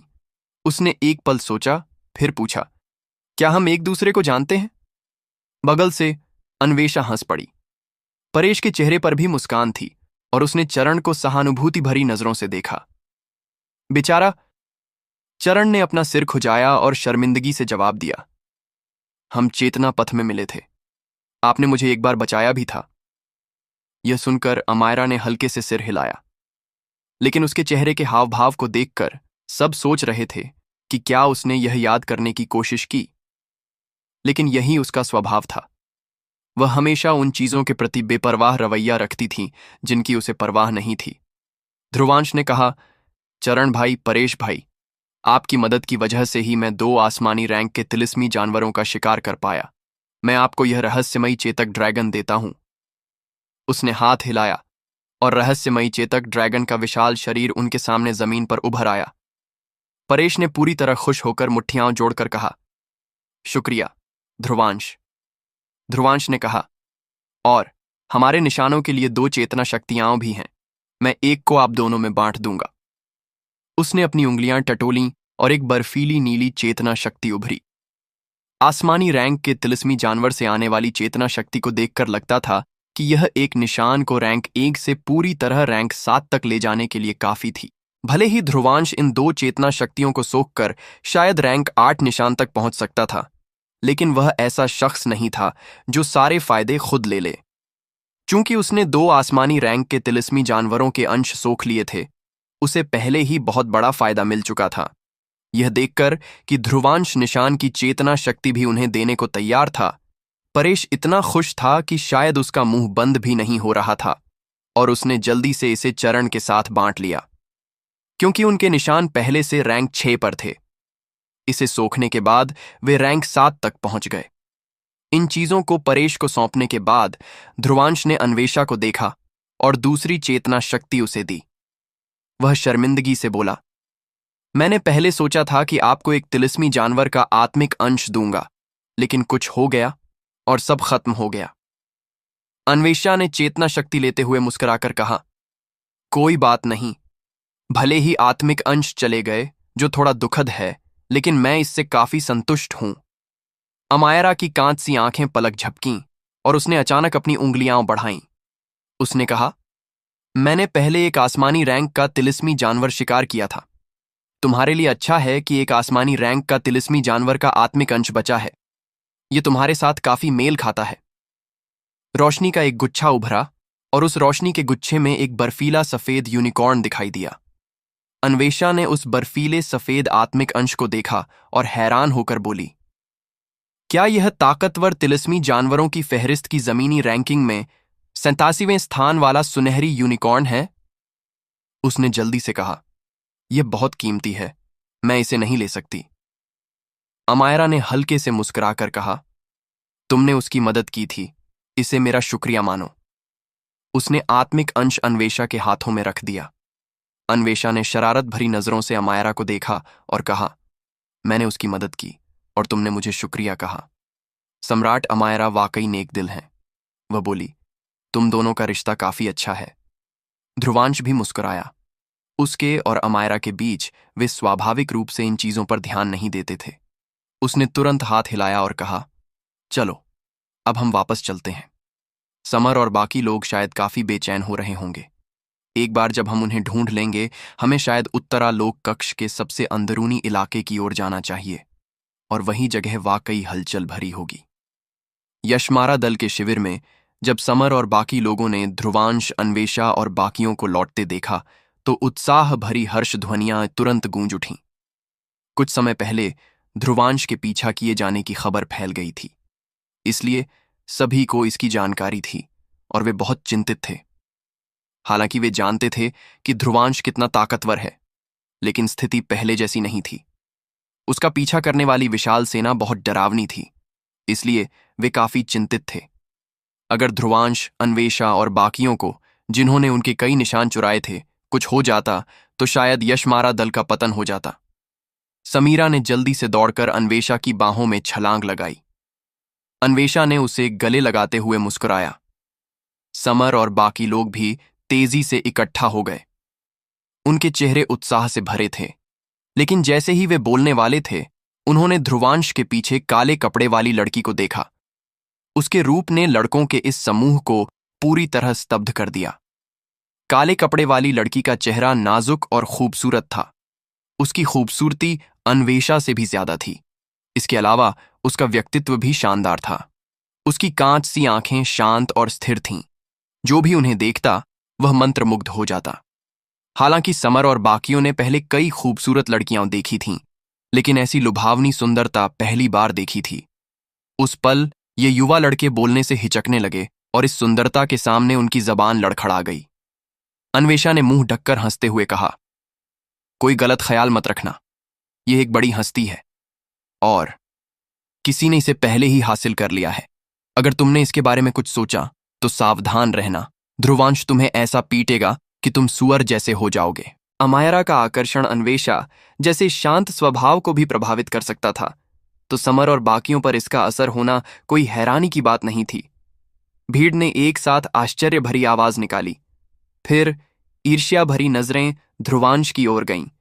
इसके उलट समर ने सिर खुजाते हुए पूछा, भाई ध्रुवांश, तुमने ऐसी सुंदरता कब ढूंढ ली? अगर मायरा दी को पता चला तो वह दुखी हो जाएगी।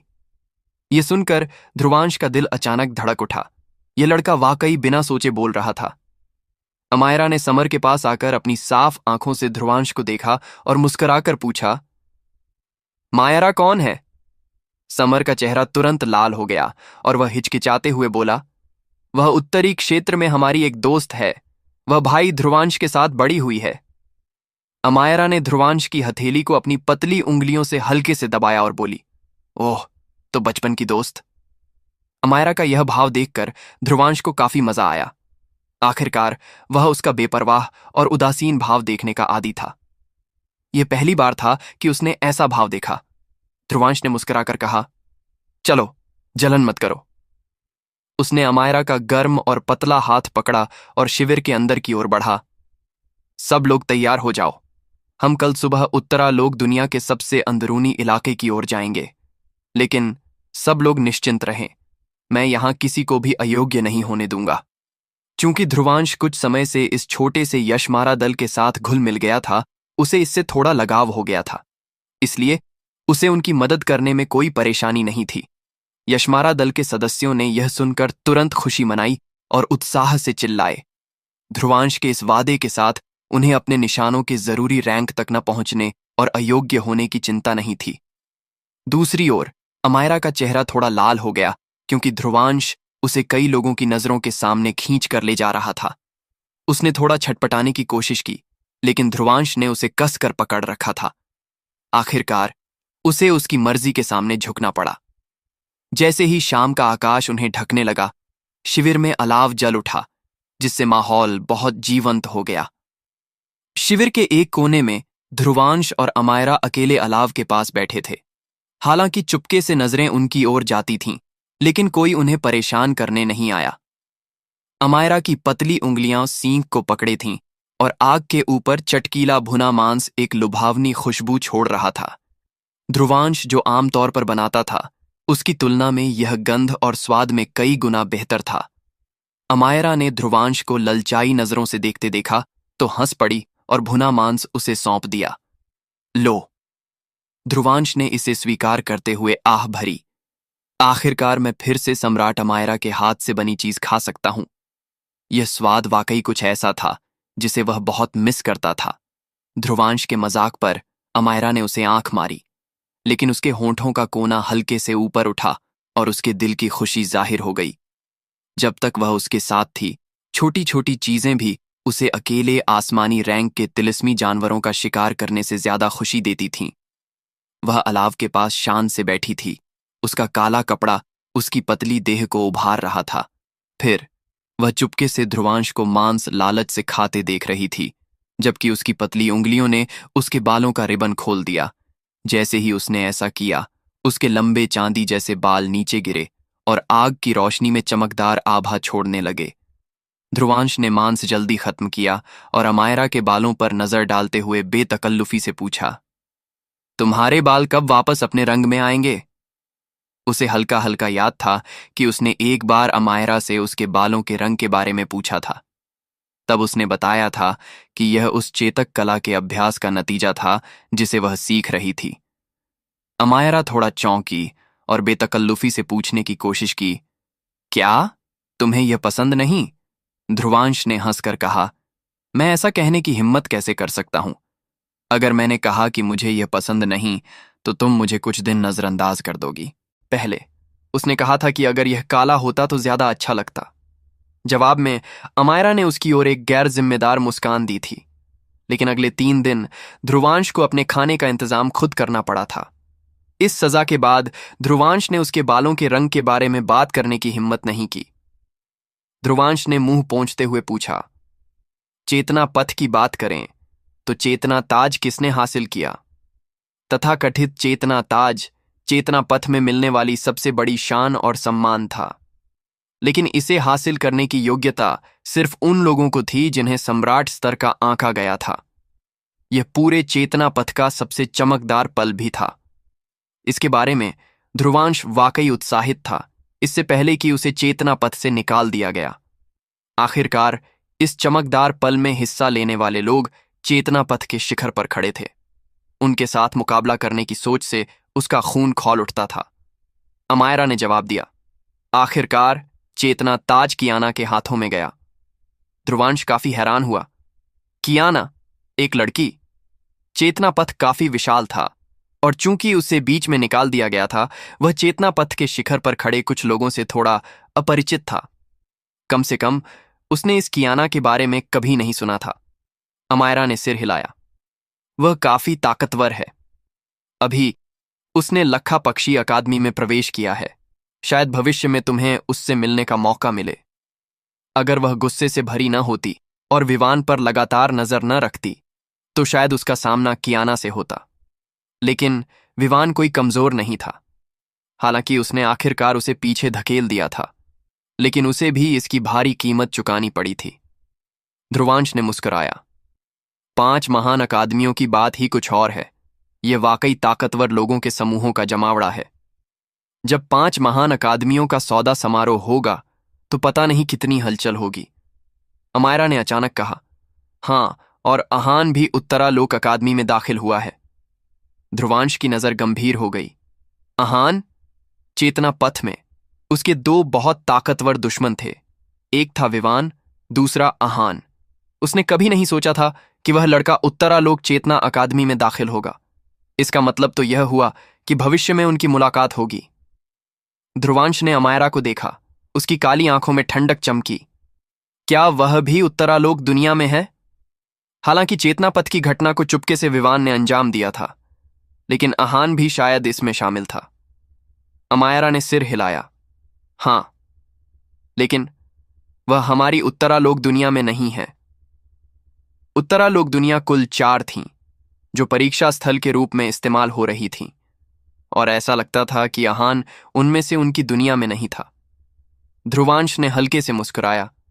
कोई बात नहीं, हम उत्तरालोक अकादमी में स्वाभाविक रूप से फिर मिलेंगे। अहान, हां, चूंकि अभी विवान को ढूंढने का कोई तरीका नहीं है, तो पहले तुमसे निपट लेता हूं, वरना उत्तरालोक चेतना अकादमी में थोड़ा नीरस नहीं हो जाएगा। अमायरा ने कहा। इसके अलावा इस उत्तरालोक दुनिया में कुल 8 लोग हैं, जिनमें मैं भी शामिल हूं, जिन्हें सम्राट स्तर का दर्जा दिया गया है। इन 8 में से 2 ऐसे हैं जिन्हें तुम जानते हो। ये हैं जितेंद्र और हरितेंद्र, 2 भाई। ध्रुवांश ने भौहें सिकोड़ी। सहवा दल के वे भाई जिन्हें हमने चेतना पथ में लगभग मार डाला था? वाकई, दुश्मन तो तयशुदा जगह पर फिर मिलते हैं। उसने कभी नहीं सोचा था कि वह फिर से उनसे टकराएगा। अमायरा ने जवाब दिया, हां, इस वक्त दोनों भाई संगम चरण तक पहुंचने से बस 1 कदम दूर हैं। वे काफी ताकतवर हैं। ध्रुवांश ने सिर हिलाया। अगर वे संगम चरण से बस 1 कदम दूर हैं, तो इसका मतलब है कि उनकी सफलता ज्यादा दूर नहीं है। उत्तरालोक दुनिया में वे शीर्ष पर गिने जाएंगे। ध्रुवांश ने अमायरा को देखा और पूछा, तुम तो संगम चरण में पहले ही पहुंच चुकी हो ना? अमायरा ने सिर हिलाया और मुस्कुराकर कहा, तो तुम्हें जल्दी करनी होगी और मुझे पकड़ना होगा, वरना तुम मुझसे बहुत पीछे रह जाओगे। ध्रुवांश ने मजाक में कहा, भले ही मैं तुमसे बहुत पीछे रह जाऊं, मैं फिर भी तुम्हें सबक सिखा सकता हूं। अमायरा थोड़ा शर्मिंदगी से बोली, बदमाश। उसने उसे आंख मारी।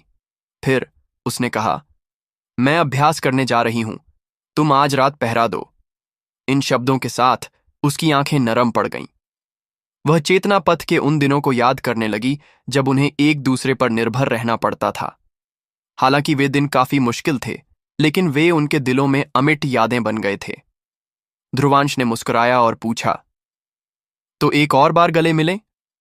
वह अभी भी उस गर्म और मुलायम त्वचा की याद में खोया था जिसे उसने आज गले लगाया था। पहले उसे ऐसा मौका शायद ही मिलता था। अमायरा ने ध्रुवांश को घूरा। यह लड़का और लालची होता जा रहा है, मुझे इसे नजरअंदाज करना होगा। उसने कहा, मैं अभ्यास करने जा रही हूं। अमायरा की पतली उंगलियां तलवार के मूठ पर रखी थीं। फिर उसने अपनी आंखें बंद कीं और अभ्यास की अवस्था में चली गई। इसके बाद उसने ध्रुवांश को नजरअंदाज कर दिया। यह देखकर ध्रुवांश मुस्कुराया। अलाव की रोशनी में उसने अमायरा की खूबसूरत शक्ल को देखा। उसकी काली आंखों में भी हल्की कोमलता की चमक थी। तुमसे मिलना बहुत अच्छा रहा। मुझे खुशी है कि चेतना पथ में पहली मुलाकात में मैंने तुम्हें बचाया था। ध्रुवांश ने आकाश को देखा और एक आह भरी। फिर उसने धीरे धीरे अपनी मुट्ठियां भींच लीं। ऐसा लगता था कि उत्तरालोक दुनिया में उसके कई प्रतिद्वंद्वी थे। इसी के साथ उसने खुद से कहा, जितेंद्र, हरितेंद्र, अहान, मैंने तुम्हें चेतना पथ में डराया था। यहां तक कि तुम लिविरिया में कहीं भी रहो, मैं ऐसा ही कर सकता हूं। इसलिए, सिर्फ इसलिए कि मैंने चेतना शक्ति सशक्तिकरण खो दिया, मुझे कम मत आंकना, वरना तुम्हें इसकी भारी कीमत चुकानी पड़ेगी। विशाल पर्वतों में हलचल मची थी। कई गुस्से भरे दहाड़ें गूंज रही थीं, क्योंकि तिलिस्मी जानवर 1 दर्जन तेज तर्रार आकृतियों की ओर दौड़ रहे थे। तभी किसी ने चिल्लाया, जल्दी करो, इन्हें ध्रुवांश भाई की ओर ले चलो। इस पर किसी और ने कहा, अगर तुम्हें इन तिलिस्मी जानवरों का खाना नहीं बनना तो पूरी ताकत लगा दो। तिलिस्मी जानवरों के सामने थके हुए और हांफते हुए कराहने की आवाजें एक समूह से आ रही थीं। फिर ये आकृतियां अपनी सारी ताकत लगाकर पास की पहाड़ी की ओर बढ़ीं। वहां कई लोग घात लगाए इंतजार कर रहे थे। पहाड़ी के शीर्ष पर एक विशाल चेतना जाल धीरे धीरे घूम रहा था। समय समय पर ड्रैगन और हाथी की आवाजें सुनाई देती थीं, क्योंकि एक जबरदस्त चेतना शक्ति निकल रही थी।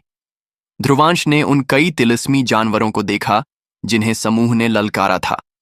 शायद 40 से ज्यादा तिलिस्मी जानवर थे। इसके अलावा समूह के सबसे आगे 10 तिलिस्मी जानवर थे जिनमें आसमानी रैंक की ताकत थी।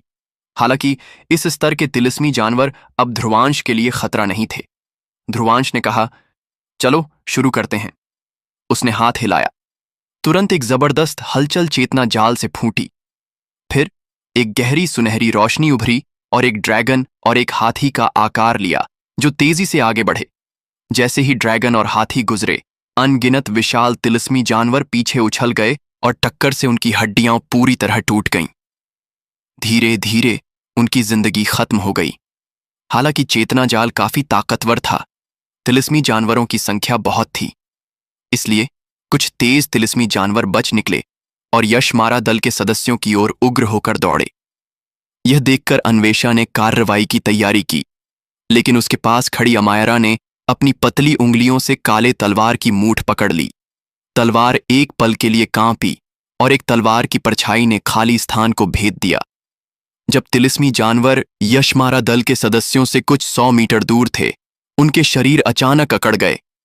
ताजा खून तुरंत छींटा और वे 2 टुकड़ों में कट गए। जहां वे कटे वह जगह दर्पण की तरह चिकनी थी। यशमारा दल के सदस्यों ने ठंडी सांस ली। उनकी आंखें पूरी तरह डर से भरी थीं जब उन्होंने अमायरा को देखा। उन्हें नहीं पता था कि क्या हुआ, लेकिन तिलिस्मी जानवर टुकड़ों में बंट गए थे, वह भी इतनी दूरी से। अगर ये तिलिस्मी जानवर उनके बदले होते तो शायद उनकी मौत और भी भयानक होती। ध्रुवांश ने ऊपर के चेतना जाल को धीरे धीरे फीका होते देखा और वंशार की ओर मुस्कुराकर कहा, जल्दी करो और आत्मिक अंश निकालो। जिनके निशान रैंक 4 तक नहीं पहुंचे, उन्हें अपने निशानों के लिए चेतना शक्ति सोखनी चाहिए।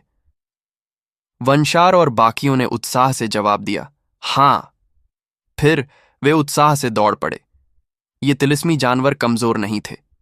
अगर वे खुद इन्हें मारने की कोशिश करते तो एक तिलिस्मी जानवर को मारने के लिए उन्हें भारी कीमत चुकानी पड़ती। लेकिन ध्रुवांश जैसे ताकतवर व्यक्ति की मदद से सब कुछ फिर से आसान हो गया। अन्वेषा ने उत्साहित यशमारा दल के सदस्यों को देखा और मुस्कुराई। उसने मुड़कर ध्रुवांश से कहा, बहुत बहुत धन्यवाद। अगर ध्रुवांश न होता तो यह साफ था कि वह हर यशमारा दल के सदस्य को रैंक 4 निशान तक पहुंचाने में असफल रहती। फिर कुछ सदस्यों को उदास होकर जाना पड़ता। अगर ऐसा होता तो हर कोई कड़वाहट महसूस करता। ध्रुवांश ने सिर हिलाकर कहा, यहां तक आना आसान नहीं था और इनमें निश्चित रूप से कुछ प्रतिभा है। अगर वे उत्तरालोक अकादमी में प्रवेश कर लेते हैं तो कुछ हद तक सफल हो सकते हैं। इसलिए अगर वे किसी दुर्भाग्य की वजह से बाहर हो जाते तो यह अफसोसजनक होता। अमायरा ने नरमी से कहा, अब हम उत्तरालोक दुनिया के सबसे अंदरूनी इलाके के करीब हैं। हमें जल्द ही मुलाकात स्थल पर पहुंच जाना चाहिए। ध्रुवांश ने आंखें थोड़ी सिकोड़कर कहा, मुलाकात स्थल? हां। यह सुनकर उसकी आंखें थोड़ी सिकुड़ीं। उस जगह पर वह शायद उत्तरालोक दुनिया के सभी ताकतवर लोगों से मिल सकता था। यह वाकई ऐसी चीज थी जिसका उसे इंतजार था। ध्रुवांश ने अन्वेषा की ओर देखकर कहा, चलो जाने की तैयारी करते हैं। अन्वेषा ने जवाब दिया, ठीक है। अगले आधे दिन में ध्रुवांश ने पूरी रफ्तार से आगे बढ़ना शुरू किया, क्योंकि यह जगह अब उत्तरालोक दुनिया का दिल मानी जाती थी। इसलिए लगभग 70-80% छात्र यहां इकट्ठा हो चुके थे।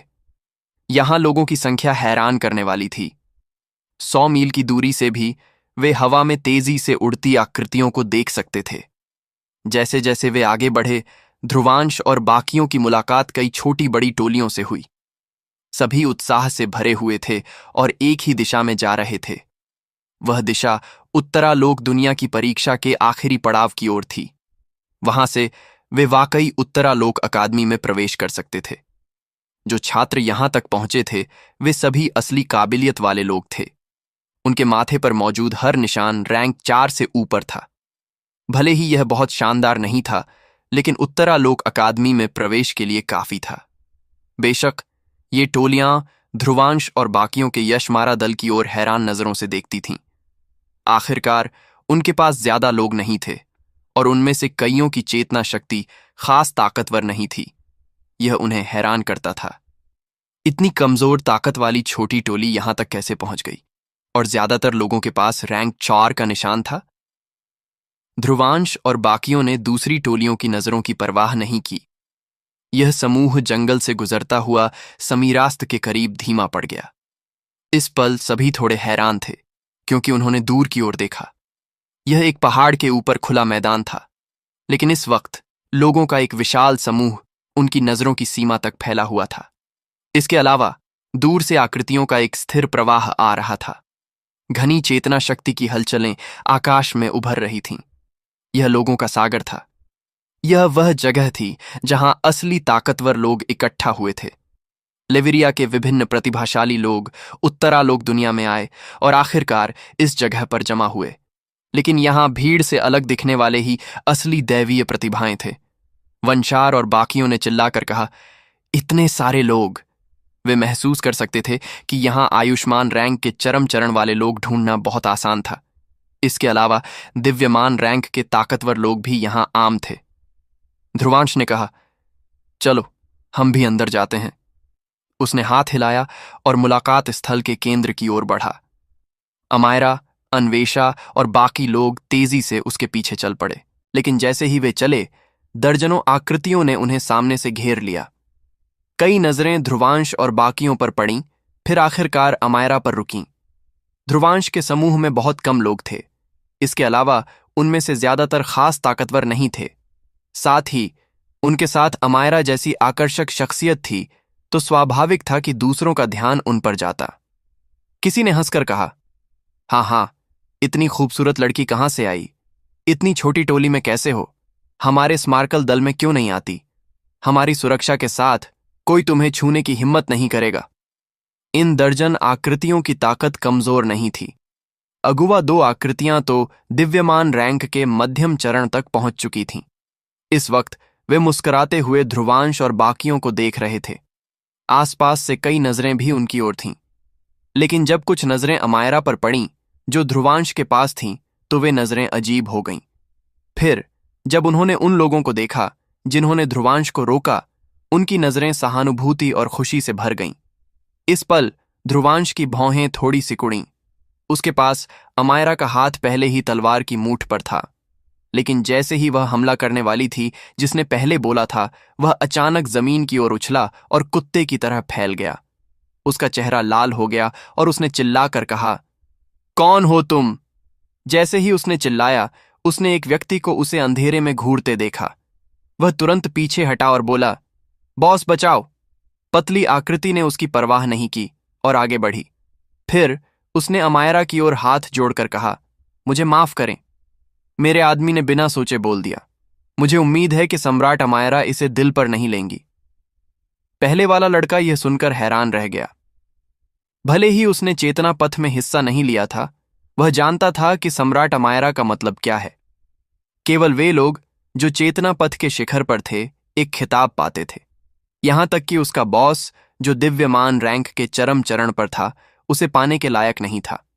फिर पतले व्यक्ति ने अपनी नजरें अमायरा के पास खड़े ध्रुवांश की ओर मोड़ी। उसने ध्रुवांश के सुंदर चेहरे को देखा और थोड़ा चौंका। जब उसने ध्रुवांश को देखा, उसकी आंखें तुरंत सिकुड़ गईं। ध्रुवांश ने उसकी प्रतिक्रिया देखकर हैरानी से पूछा, तुम मुझे पहचानते हो? पतले लड़के ने असहज हंसी छोड़कर कहा, हाँ, खूनी कोहराम वाला ध्रुवांश। मैं तुम्हें कैसे नहीं जानता। मैं चेतना पथ के खूनी कोहराम में लगभग फंस गया था। उसे अभी भी वह राक्षसी और खूनी दिन याद था, और वह ठंडे दिल वाला लड़का जिसने इस आपदा जैसे खूनी कोहराम को जन्म दिया था, उसके सामने था। इस पर ध्रुवांश ने मुस्कुराकर कहा, अच्छा, फिर मुझे इसके लिए माफी मांगनी चाहिए। पतले लड़के के माथे पर ठंडा पसीना बह रहा था, लेकिन उसने ध्रुवांश का जवाब देने की हिम्मत नहीं की। उसकी नजरों में यह नरम और सुंदर दिखने वाला लड़का सम्राट अमायरा से कहीं ज्यादा खतरनाक था जो उसके पास थी। ध्रुवांश ने हल्के से मुस्कुराकर कहा, आगे से अपने लोगों को बेहतर सिखाओ, वरना मुसीबत में पड़ना आसान है। वह और कुछ नहीं बोला। उसने तुरंत भीड़ को लोगों के सागर से गुजारते हुए आगे बढ़ाया। लड़के ने ध्रुवांश को जाते देख गुप्त रूप से पूछा, बॉस, वह लड़का कौन है? उसकी ताकत तो मेरे बराबर है, वह आपसे ऐसे कैसे बात कर सकता है? पतले लड़के ने उसकी दयनीय हालत देखी और गुस्से में आकर उसे एक और लात मारी। उसने चिल्लाकर कहा, तूने उस मौत के देवता को छेड़ने की हिम्मत की? तुझे जीने से तंग आ गया है क्या? तुझसे अलग मैं अभी थोड़ा और जीना चाहता हूं। पीछे की हलचल की ध्रुवांश ने परवाह नहीं की। उसने समूह को भीड़ से गुजारते हुए आगे बढ़ाया। इस जगह पर भीड़ ज्यादा नहीं थी। इसके अलावा यह कई ताकतवर टोलियों द्वारा बंटी हुई थी। ये टोलियां पहले वाली टोलियों से तुलना करने लायक नहीं थीं। कोई भी उनके इलाके में कदम रखने की हिम्मत नहीं करता था। वे पूरी उत्तरालोक दुनिया में सबसे ताकतवर टोलियां मानी जाती थीं। उनके मुकाबले ध्रुवांश का समूह काफी अजीब था, इसलिए कई लोग उनकी ओर असहज नजरों से देख रहे थे। लेकिन कुछ हैरान नजरों के अलावा ज्यादातर लोग अमायरा के पास खड़े लड़के को जटिल नजरों से देख रहे थे। वह लड़का वाकई आ गया था। इस जगह के उत्तर पश्चिमी कोने में दो आकृतियां अचानक खड़ी हुईं, जबकि वे कई ताकतवर लोगों से घिरी थीं। एक जबरदस्त चेतना शक्ति फूटी, जिसने इस इलाके में कई नजरों को उनकी ओर खींच लिया। दोनों आकृतियों ने ठंडी नजरों से ध्रुवांश की आकृति को घूरा और ठंडी आवाज में चिल्लाया, ध्रुवांश! उनकी ठंडी आवाजें इस खुले मैदान में गूंज उठीं। तभी किसी ने कहा, मैंने कभी नहीं सोचा था कि तुम यहां दिखोगे। इस विशाल खुले मैदान के केंद्र में प्रमुख टोलियों ने अपने अपने इलाकों को बांटकर सह अस्तित्व कायम किया था। इन सभी टोलियों के पास एक ताकतवर गठन था। यहां तक कि दिव्यमान रैंक के छात्र, जो किसी दल का लीडर बनने की ताकत रखते थे, उन्हें भी यहां सामान्य की तरह व्यवहार करना पड़ता था, क्योंकि वे जानते थे कि एक साधारण दिव्यमान रैंक वाला इस विशेषज्ञों से भरे स्थान में कदम रखने के लायक नहीं था। और केंद्रीय क्षेत्र में 7 ऐसी जगहें थीं जो सबका ध्यान खींच रही थीं। ये 7 स्थान सबसे ताकतवर टोलियों के इलाके के रूप में जाने जाते थे। उनके गठन के सामने बेहद ताकतवर चेतना शक्ति की हलचलें निकल रही थीं। उत्तर पूर्वी कोने में सैकड़ों लोगों की भीड़ थी। इस भीड़ के सामने 2 लड़के थे। एक लंबा और हट्टा कट्टा था, जबकि दूसरा काफी पतला। उनके चेहरे कुछ परिचित थे, क्योंकि ये वही थे जिन्होंने अमायरा के साथ एक आंख वाला कोहिनूर बंदर के शिकार में मदद की थी। ये 2 लोग चेतना पथ के शिखर पर खड़े थे। इन्हें सम्राट लेवल का दर्जा मिला था, सम्राट श्रीवेश और सम्राट लिश्कार। इस ताकतवर लोगों के जमावड़े में भी वे चमकदार अस्तित्व थे।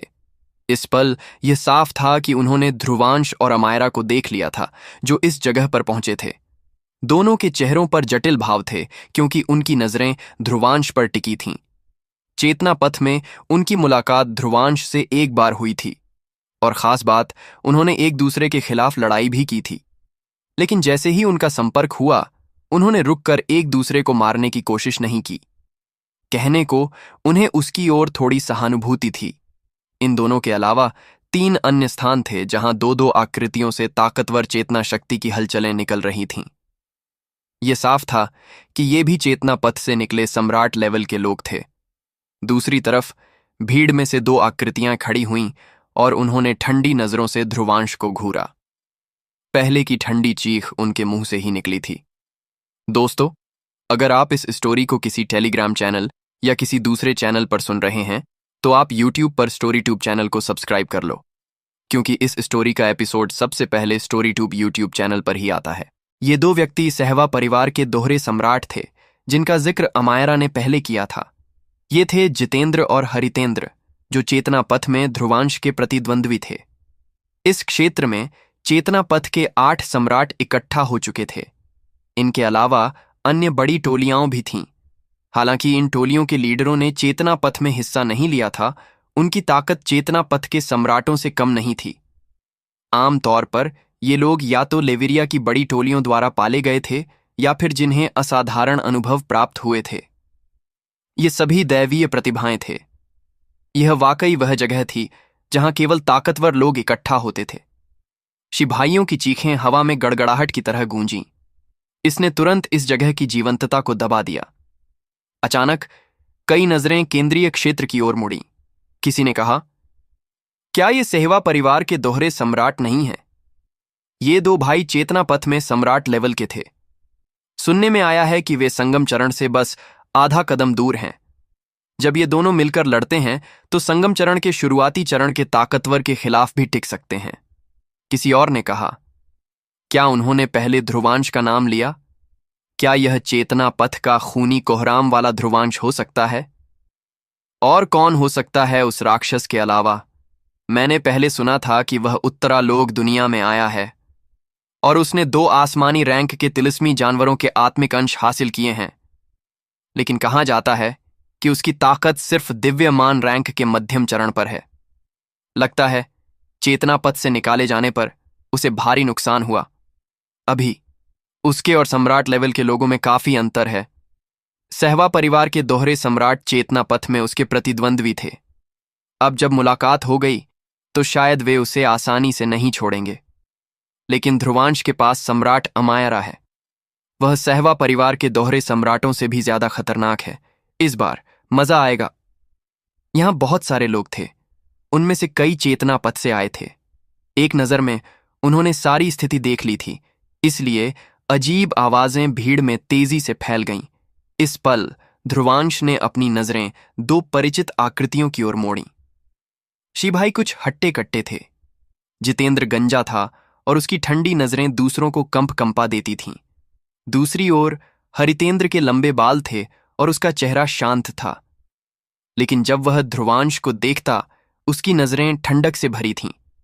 ध्रुवांश ने मुस्कुराकर कहा, मैं सोच रहा था कि कौन है, तो ये वही हैं जिन्हें मैंने पहले हराया था। चूंकि ये दोनों मिलते ही इतने रूखे थे, ध्रुवांश ने भी उन्हें कोई तवज्जो नहीं दी। जितेंद्र ने तंज कसते हुए कहा, तुम्हें लगता है कि तुम्हें अभी भी घमंड करने का हक है?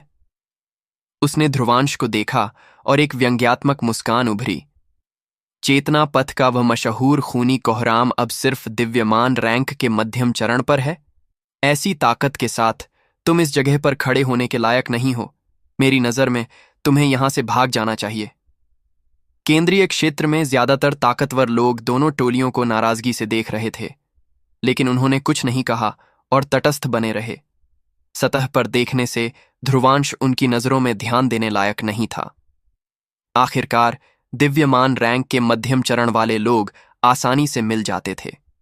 सच्चाई यह थी कि वह उनके बराबर खड़े होने के लायक नहीं था, लेकिन यहां मौजूद लोग मूर्ख नहीं थे। उन्होंने स्वाभाविक रूप से ध्रुवांश को कम नहीं आंका, और अगर वे ऐसा करते भी तो ध्रुवांश के पास अमायरा थी। वह एक ऐसी शख्सियत थी जिससे वे सभी डरते थे। अमायरा ने अपनी साफ आंखों से जितेंद्र और हरितेंद्र को घूर कर कहा, अगर तुम्हें लगता है कि हम लायक नहीं हैं, तो तुम दोनों भाई देख सकते हो कि क्या तुम हमें खदेड़ सकते हो। उसकी आवाज ठंडक से भरी थी। जितेंद्र की आंखें अंधेरी हो गईं और उसने चिल्लाकर कहा, अमायरा, क्या तुम्हें लगता है कि हम दोनों भाई तुमसे डरते हैं? अमायरा ने जवाब दिया, अगर ऐसा है तो मुझे सहवा परिवार के दोहरे सम्राटों की चट्टान शहंशाह कला का अनुभव करने दो। उसकी पतली उंगलियां धीरे धीरे काले तलवार की मूठ पर गईं। जैसे ही अमायरा की आवाज गूंजी, उसके शरीर से एक जबरदस्त चेतना शक्ति फूटी। इस चेतना शक्ति की हलचल ने तुरंत कई लोगों के चेहरों को बदल दिया। किसी ने कहा, यह चेतना शक्ति की हलचल वह वाकई संगम चरण तक पहुंच गई। कितना डरावना! इस चेतना शक्ति की हलचल से निकलते दबाव को महसूस करते हुए इस क्षेत्र में हैरानी की आवाजें फूट पड़ीं। यहां तक कि इस क्षेत्र के शिखर पर खड़े लोग भी गंभीर हो गए और उनकी आंखों में डर की झलक दिखी। इस पल सहवा परिवार के भाइयों की आंखें सिकुड़ीं। फिर जितेंद्र ने अपनी नजरें ध्रुवांश की ओर मोड़ी और तंज कसते हुए कहा, ध्रुवांश, तुम चेतना पथ में एक मशहूर शख्सियत माने जाते थे। भले ही मुझे तुम पहले कभी पसंद नहीं थे, लेकिन तुम्हारी औरतों के सामने खड़े होने की हिम्मत की इज्जत करता था। अब लिविरिया में लौटने के बाद तुम इतने गिर गए हो कि एक औरत को तुम्हारी रक्षा करने की जरूरत है। ध्रुवांश ने आंखें नीचे करके हल्के से जवाब दिया, जितेंद्र, अपनी मूर्खतापूर्ण उकसावे बंद करो। जितेंद्र ने कहा, तुम भी ज्यादा घमंड मत करो। तो क्या अगर अमायरा हमला करने वाली है? अगर हम दोनों भाई मिलकर लड़ें तो हम उससे नहीं डरते। क्या तुम्हें लगता है कि तुम्हारे पीछे के चंद लोगों के साथ तुम हमारे शीतल से लड़ सकते हो? ध्रुवांश ने हल्के से मुस्कुराकर कहा, अगर तुम चाहते हो तो आजमा सकते हो। हालांकि उसकी मुस्कान में बेरहमी थी। शायद यशमारा दल के सदस्य शीतल जितने ताकतवर नहीं थे, लेकिन अगर वे हमला करने की हिम्मत करते तो ध्रुवांश उन्हें भारी कीमत चुकाने से नहीं चूकता। जितेंद्र की आंखें तुरंत ठंडी हो गईं और उसने ध्रुवांश को घूरा। ध्रुवांश ने भी उसकी नजरों का जवाब दिया और माहौल तुरंत तनावपूर्ण हो गया। लिश्कार ने हंसते हुए कहा, हाँ हाँ, अगर कुछ कहना है तो कह डालो। तुरंत हाथापाई क्यों शुरू करनी? शांति से रहना सबसे अच्छा है। इस तनावपूर्ण माहौल में अचानक एक हंसी गूंजी। कई नजरें मुड़ीं और देखा कि उत्तर पूर्वी कोने से पतला लड़का दोनों को घूर रहा था। यह था सम्राट लिश्कार। हरितेंद्र ने भौहें सिकोड़कर ठंडे स्वर में पूछा, लिश्कार, क्या तुम भी इसमें दखल देने की सोच रहे हो? लिश्कार ने मुस्कुराकर कहा, फिलहाल उत्तरा लोग दुनिया के ज्यादातर लोग इस मुलाकात स्थल पर इकट्ठा हो चुके हैं। हमारा मकसद एक ही है, उत्तरा लोक कक्ष को ढूंढना। लेकिन चाहे जितना ढूंढ लो, उत्तरा लोक कक्ष का कोई निशान नहीं मिला। हरितेंद्र ने भौहें सिकोड़कर पूछा, तुम क्या कहना चाहते हो? लिश्कार ने मुस्कुराकर कहा, जहां तक मुझे पता है उत्तरा लोक कक्ष यहीं होना चाहिए, लेकिन यह अभी दिखाई नहीं दिया। इसका सिर्फ एक कारण है, उत्तरा लोक कक्ष के प्रकट होने की शर्त अभी पूरी नहीं हुई है। पास से लाल लबादा पहने एक आकृति ने अचानक पूछा, क्या शर्त? यह व्यक्ति भी ताकतवर चेतना शक्ति की हलचल वाला था। यह था लिवाश। वह भी चेतना पथ के शिखर पर खड़ा व्यक्ति था और उसे सम्राट लिश्कार कहा जाता था। लिश्कार ने बेबसी से अमायरा की ओर देखते हुए कहा, मेरे अनुमान के मुताबिक शर्त रैंक 9 का निशान होना चाहिए। दुर्भाग्य से हम में से किसी ने इसे हासिल नहीं किया। सबने सुना तो भौहें सिकुड़ गईं। इस जगह पर कुछ लोगों के पास रैंक 8 का निशान था, लेकिन किसी के पास रैंक 9 का निशान नहीं था। लिश्कार ने मुस्कुराकर कहा, इसीलिए मैं सुझाव दे रहा हूं कि हम मिलकर रैंक 9 का निशान बनाएं। पहले वाली बात को उत्तरालोक कक्ष के प्रकट होने के बाद क्यों न सुलझाए? जितेंद्र ने तंज कसते हुए कहा, मिलकर बनाए? मेरी नजर में क्यों न हम सबसे कमजोर को उसका निशान हमें सौंपने के लिए मजबूर करें। इससे काम तेज और कुशल होगा। उसने तंज कसते हुए ध्रुवांश की ओर देखा। यह साफ था कि वह ध्रुवांश को निशाना बना रहा था। ध्रुवांश ने ठंडे स्वर में मुस्कुराकर कहा, लगता है तुम आज किसी भी हाल में मुझे परेशान करने की ठान चुके हो। जितेंद्र ने तंज कसते हुए कहा, मैं सिर्फ तुम्हें यह समझाना चाहता था कि अभी तुम हमारे बराबर खड़े होने के लायक नहीं हो। ध्रुवांश ने आह भरी। फिर वह हलचल भरे माहौल में धीरे धीरे आगे बढ़ा और उसने अपनी मुट्ठी कसी। उसने नरमी से मुस्कुराकर कहा, मेरे सामने सीधे सीधे ताने मारकर बुली करना मेरे मिजाज में नहीं है। चूंकि ऐसा है तो बाहर आ। चेतना पथ में मैं तुम्हें हारा हुआ कुत्ता बना सकता था। इस जगह पर नतीजा बिल्कुल वही होगा। और हां, अगर तुम हार गए तो अपना निशान सौंप देना। जितेंद्र ने देखा कि ध्रुवांश ने खुलेआम उसे चुनौती दी तो वह हंस पड़ा। क्या वह हमेशा से इसी पल का इंतजार नहीं कर रहा था जब उसने बार बार उसे उकसाया था? जितेंद्र ने तिरस्कार से जवाब दिया, मेरा निशान चाहिए, ठीक है, लेकिन अगर तुम हारे तो तुम्हें यहां से भागना होगा। साथ ही तुम्हें अमायरा का निशान भी सौंपना होगा। मुझे तुम्हारे निशान की परवाह नहीं। ध्रुवांश की भौहें सिकुड़ीं, लेकिन इससे पहले कि वह कुछ बोलता, उसके पीछे खड़ी अमायरा ने हल्के स्वर में जवाब दिया, ठीक है। जब अमायरा ने सीधे सीधे ठीक है कहा, केंद्रीय क्षेत्र में हंगामा मच गया। यह साफ था कि वे समझ नहीं पाए कि अमायरा ने इतनी आसानी से इसे क्यों स्वीकार कर लिया। अगर वह खुद लड़ने वाली होती तो बात समझ आती, लेकिन ध्रुवांश तो सिर्फ दिव्यमान रैंक के मध्यम चरण पर था। उसकी ताकत यहां बाकियों के बीच खास नहीं मानी जाती थी। और उसका प्रतिद्वंद्वी था जितेंद्र, एक ऐसा ताकतवर जो संगम चरण से आधा कदम दूर था। क्या उसे वाकई लगता था कि ध्रुवांश नहीं हारेगा? थोड़ी दूर पर लिश्कार ने यह दृश्य देखकर कड़वाहट से मुस्कुराया। उसके चेहरे पर जटिल भाव थे। चूंकि उसने पहले अमायरा के साथ सहयोग किया था, उसे उसकी प्रकृति की कुछ समझ थी। लेकिन जब वे साथ थे, उसने कभी नहीं देखा कि अमायरा, जो सिर्फ ट्रेनिंग की परवाह करती थी, किसी और की इतनी फिक्र करती हो।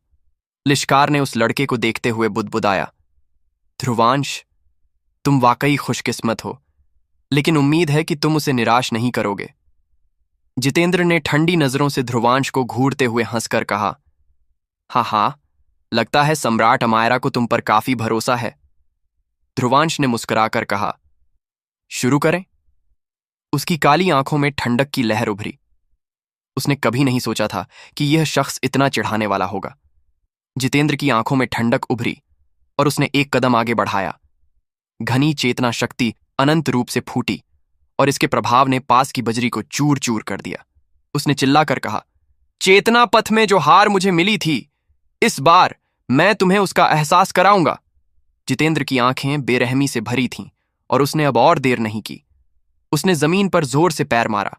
इस पल धरती कांपने लगी। फिर वह झुका और उसने अपनी मुट्ठी जमीन पर दे मारी। एक असाधारण चेतना शक्ति धरती में समा गई।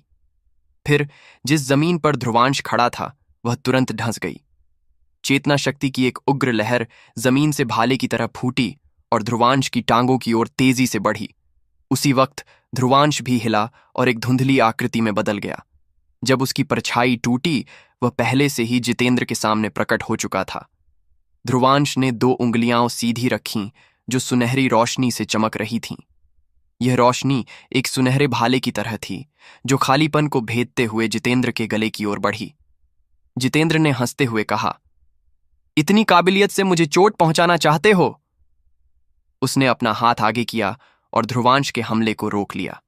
उसी पल एक भूरी सफेद चेतना शक्ति उसकी बांह में समा गई, जिससे उसकी बांह पत्थर की तरह सख्त हो गई। यह बेजोड़ कठोरता थी। जब तेज सुनहरी रोशनी ने जितेंद्र की हथेली को छुआ, तो एक जोरदार खनक की आवाज गूंजी और चिंगारियां उड़ीं। लेकिन उसकी हथेली सिर्फ हल्के से कांपी और उसने ध्रुवांश के हमले को पूरी तरह रोक लिया। वह तुरंत अपनी हथेली को मुट्ठी में बदलकर एक घूंसा मारने लगा। भूरी सफेद चेतना शक्ति बाढ़ की तरह उभरी और ध्रुवांश की ओर तेजी से बढ़ी। जवाब में ध्रुवांश ने अपनी आस्तीन लहराई और पीछे हट गया। उसके पैर हवा में स्थिर हुए और उसकी हथेलियों से रोशनी निकली।